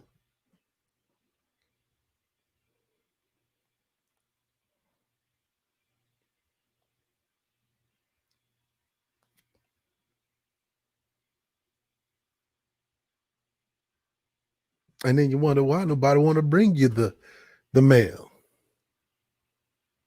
The mail carrier avoid your house, not because of the dog in the yard, because they know how you treat them.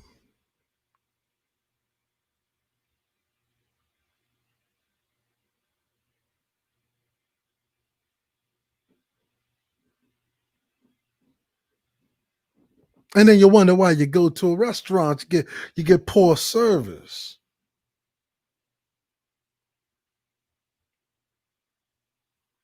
Well, I mean, if you walked in there with a nasty attitude, you're probably gonna get a nasty attitude in return.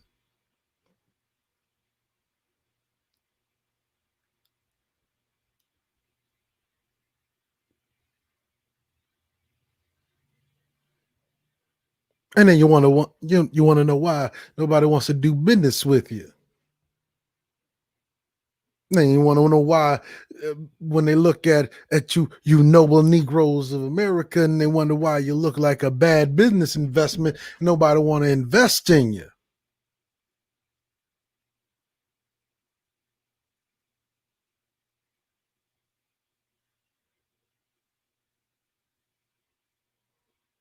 And say leave it to the Negro to turn something that is fun, that is productive, that is working like a well-oiled machine, and not only find a problem with that machine, but make a problem with that machine if one did not exist.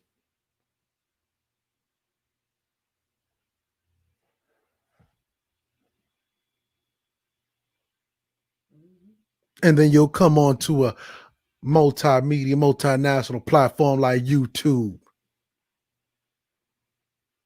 and tell your audiences that everything is wrong with the black man, everything is wrong with the black woman.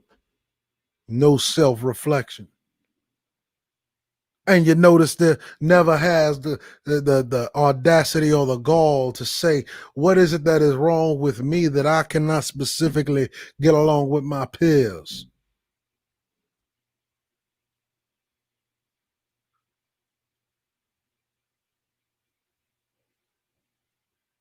Why is it that my peers avoid me like the plague? Why is it that my peers don't want to invite me nowhere on their getaways and their get outs and their dates? Because nobody wants you around. And generally, positive people don't want to have a whole lot of negativity around them to begin with. They know you come with a lot of extra bullshit.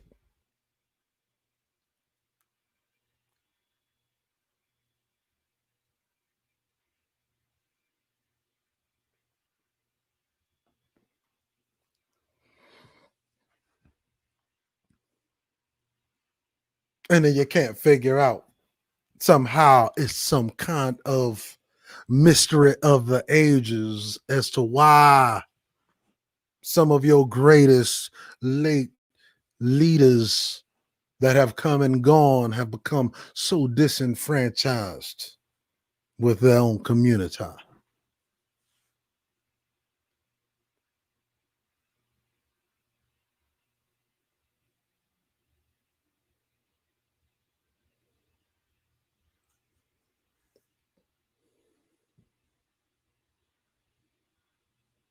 And then you're living in the age of decadence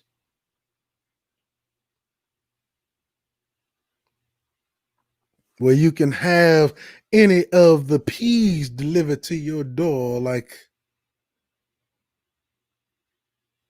it was a Uber Eats or maybe even a pizza delivery, the other P word.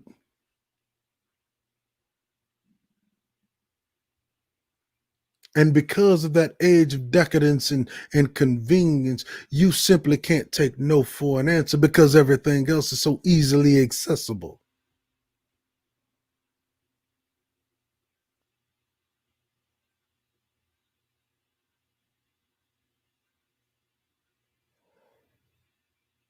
You think being told no is a insult, a diss to your character.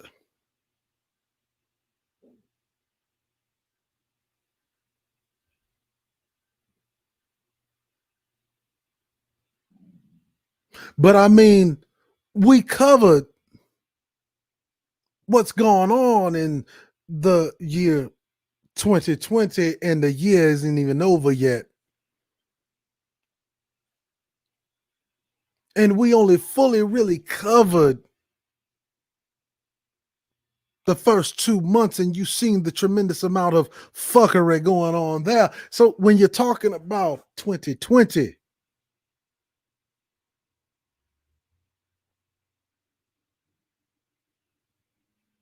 if I had to examine the entirety of the year in the way that I did January and February alone, there's so much American fuckery going on. You barely have time for anything else. But the reason why you're having these problems that you are as a noble Negro of America is because you're watching too much of the mainstream and not enough of this here.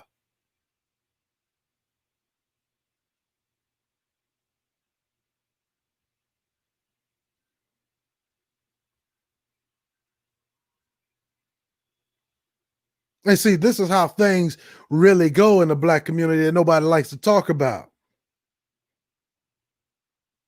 You like to watch that mainstream. You like to watch that love and hip hop reality TV, instant soap opera, just open, add water, and microwave for 2 minutes, and so it can be done already.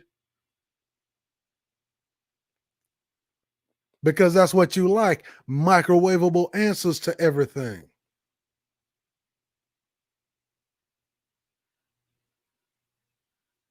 But then, whenever it times to come for the calamitous part, when society starts declining, that's when you start looking for the answers. That's why whenever we went into this thing, we had no delusion that these videos we making here are not meant for today, but for a future time in which you're gonna come looking for them. But it's gonna take a grand calamity to happen first.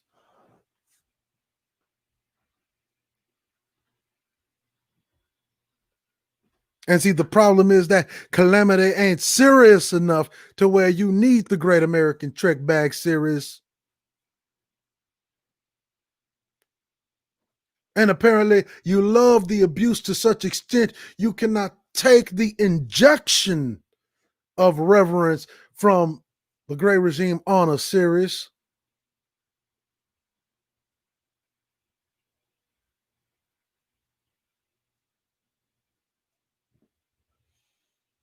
That your mind is not even mentally prepared enough to start loving yourself.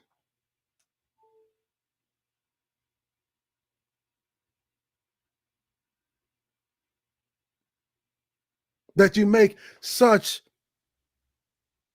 vacuous and unfounded statements beginning with quote unquote black people are the only ones that do this, black people are the only ones that do that. And it is simply because you don't know enough, you don't have the self-esteem high enough,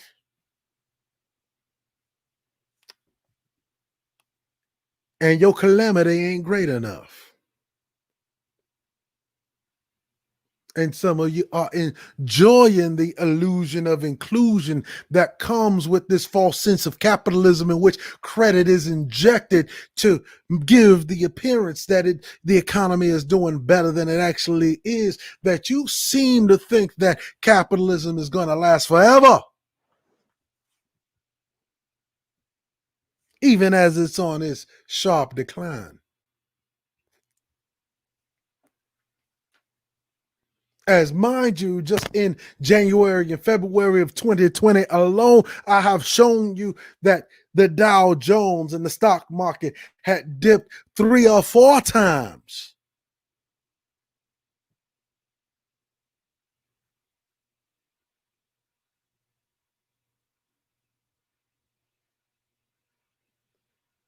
And if I take you all the way to August and September,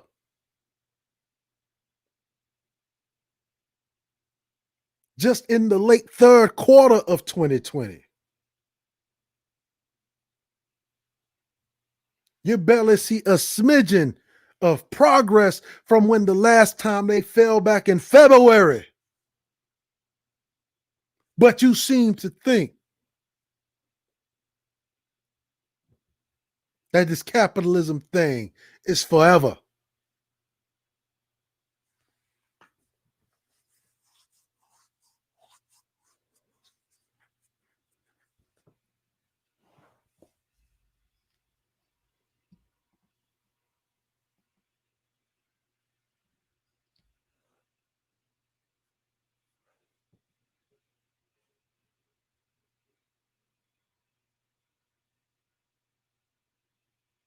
See, we have the hard conversations over here.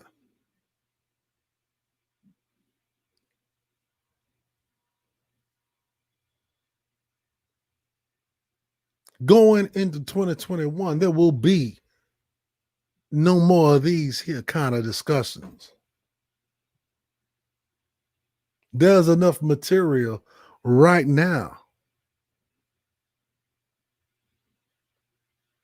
See, because the people over here are such visionaries that they can see into the future to where you're going to need this material, not for today, but for the time when you face your worst calamities. Or perhaps you just hadn't had your Negro reveille.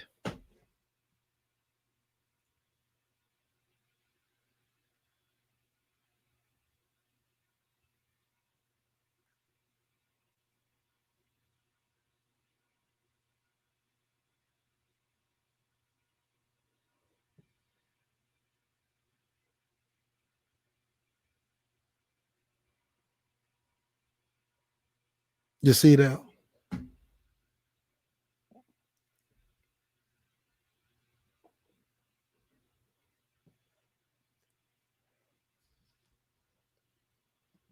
And the last example of 2020 we want to we want to set is you need to unplug every once in a while, even if it's from us.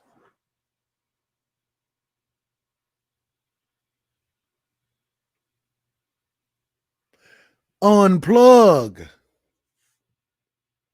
I've come into the realization that my place truly is not here, but it is out there. Not really in the cyber form.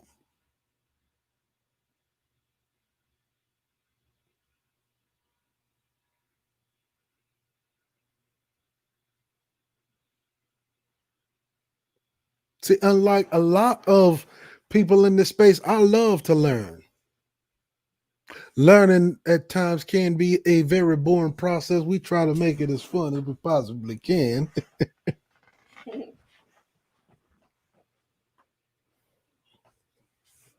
I do declare.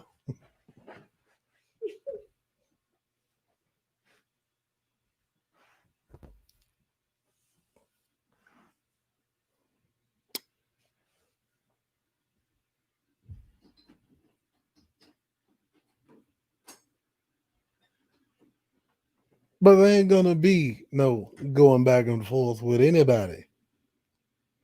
As you can see, what I've done to the Gray Regime channel is that I have streamlined it in such a way I am not talking about specific individuals anymore. I've taken all of those videos down in which I'm talking about specific videos. There are only three types of videos: Great American Trick Bag, Great Regime Honors, Albano Release.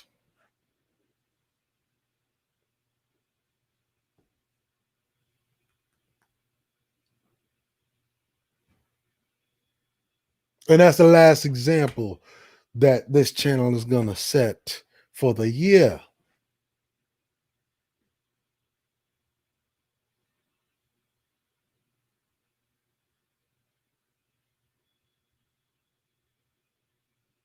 Now, if there's anything that I would recommend going into 2021 is let all debts be settled. Let all beefs be cut.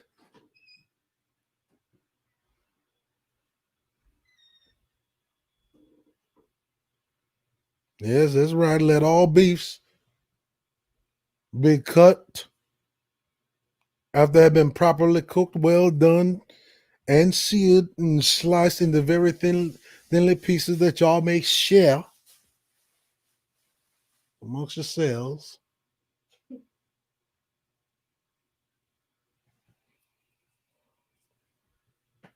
But the most important lesson is unplug. Hell, over the last couple of days, I've rather enjoyed myself waking up like a regular human being, waking up like a regular human being on my old regimen, waking up 6 and 7 o'clock in the morning.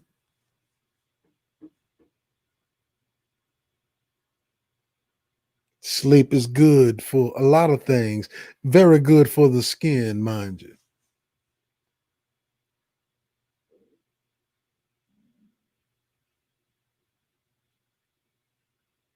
And it's also very good for your candlestick. Wink, wink.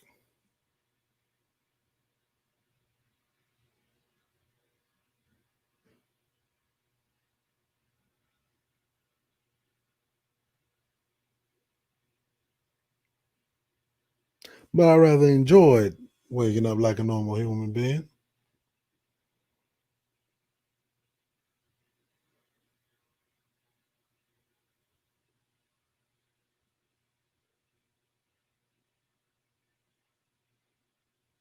But it's just as I was saying before, earlier this year, eventually you got to get back to the business at hand.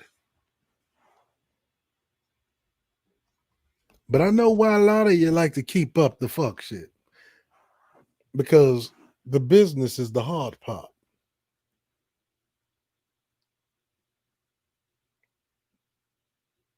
And if it came down to doing something that was hard but necessary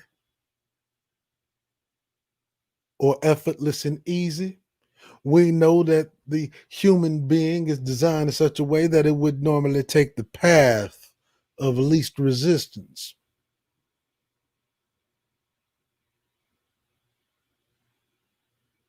And because you haven't reached the point where you love yourself enough. The path of least resistance sounds attractive, lucrative, savory, and well meaning.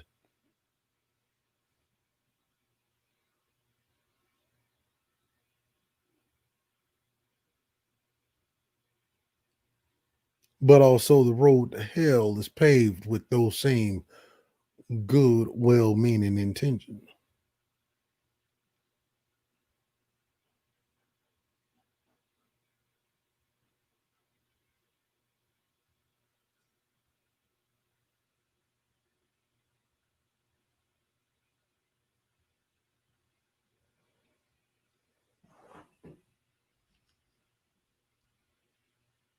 Now we're going to hear some words from our sponsors.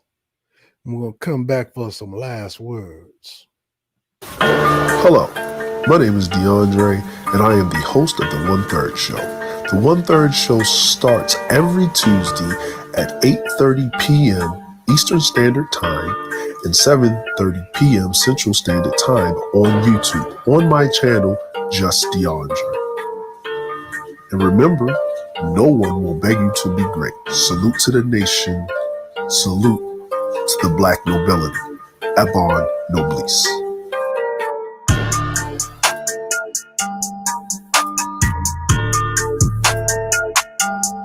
Hey, folks, it's your nighttime. It's your right time DJ Music, and welcome to Classic R&B Jams Radio.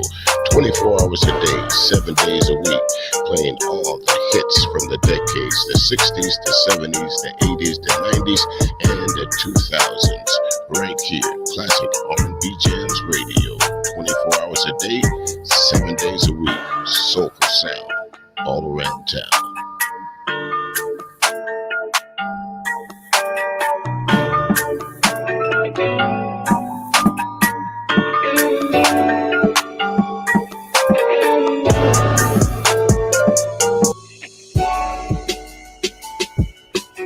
Hi, this is Char Willie from the Just Ask Char Advice channel on YouTube.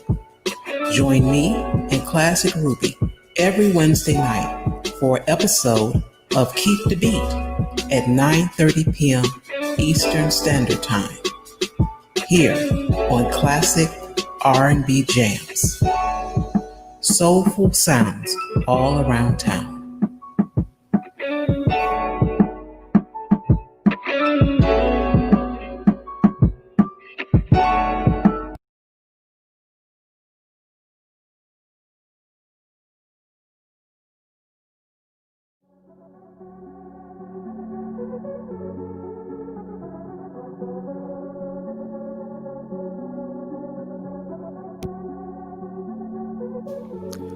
I want to say gratitude for all who have joined us this glorious evening. You have been on air with the Gray Regime. Our values are honor, valor, sacrifice, and a esprit de corps. We do not separate ourselves among socioeconomic lines, class strata, or gender. It is Abon Noblesse or nothing.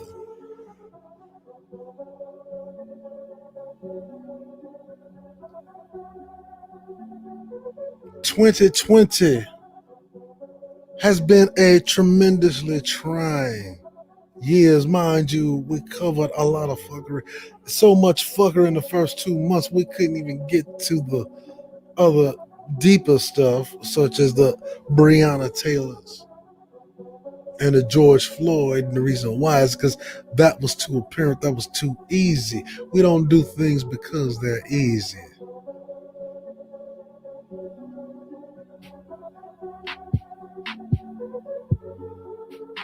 But 2020 has also been a year of examples and incentives.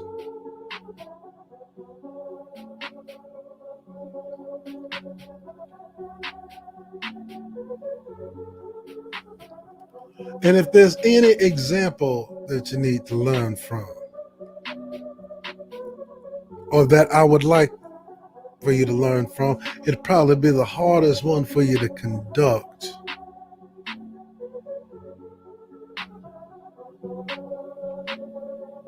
But I'd like you to conduct it nonetheless, especially coming into the holiday season.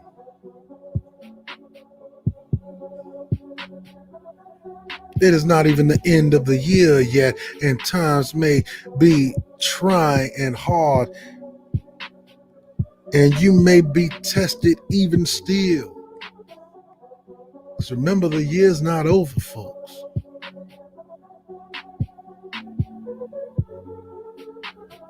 There's still plenty of time for a crash and burn.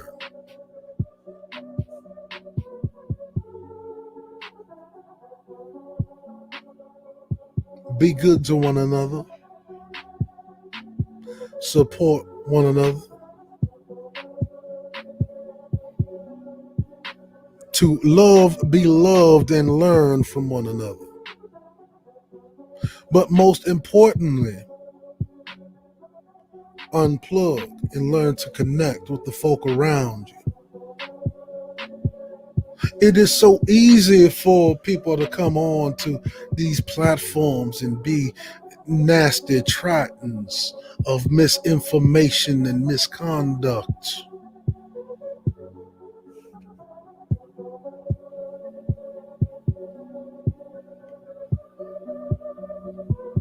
It is a very difficult thing to come over here to be kind to folk, to greet them with respect and esteem.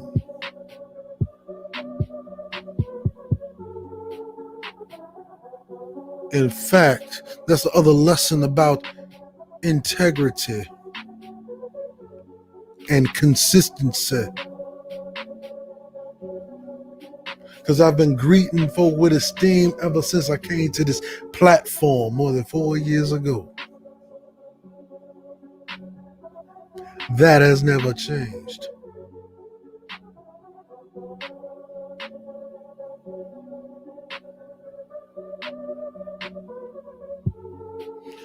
However, when all of the fuckery, when all of the fighting, when all of the beefing that has already been taught, broiled to a perfectly well done and seared brown middle and split between the parties and digested, let what is done in 2020 be done in 2020, especially if you are the purveyor of perdition.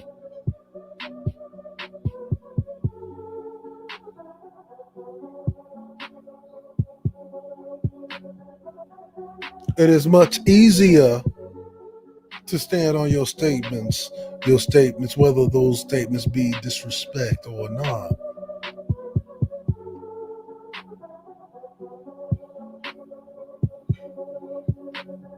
And if you have wronged somebody, it is much easier to come out and simply say that you are wrong.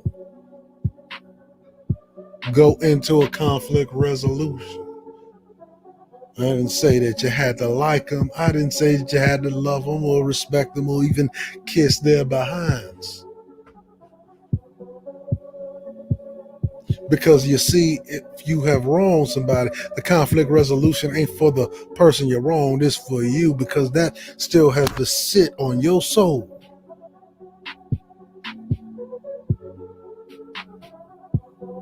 And so it's best to purge it in the same year in which it happened.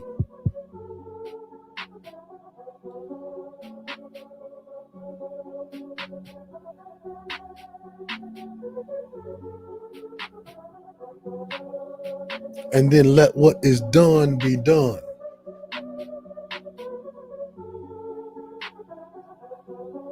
Because if you're truly pro-black, you have to ask yourself, what is truly in the better interest of black folk? What is the better example that they need to see?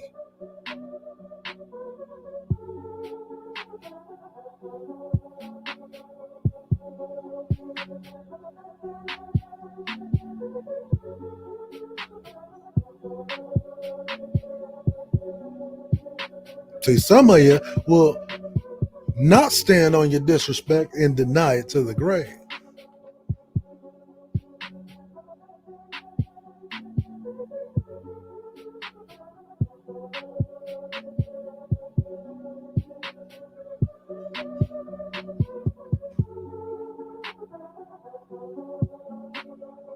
But there is a certain liberating feeling that comes from humility.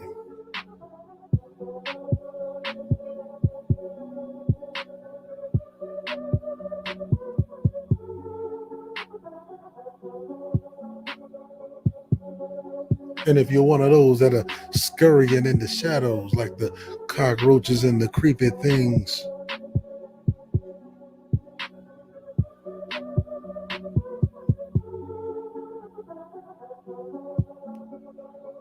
one of the people that are out here treating this platform like the William O'Neill sector.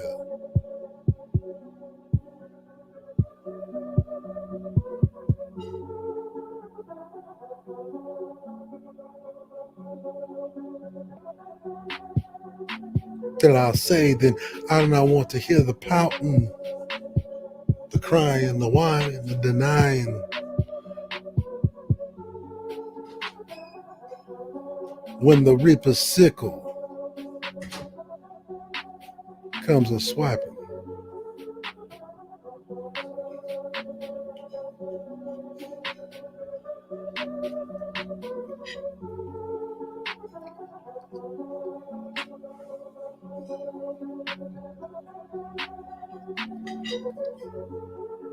However,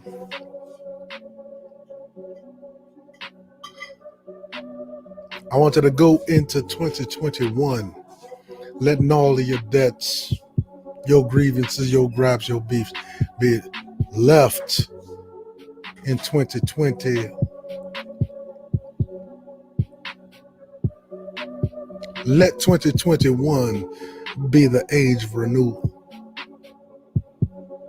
It is, after all, the beginning of an entirely new decade.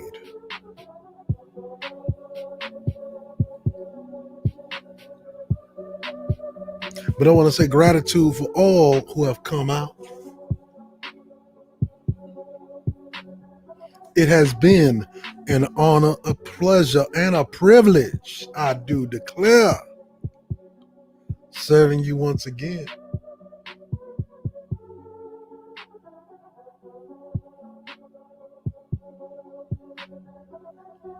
Salute to the nation. Long live the black nobility. Ebon Noblesse.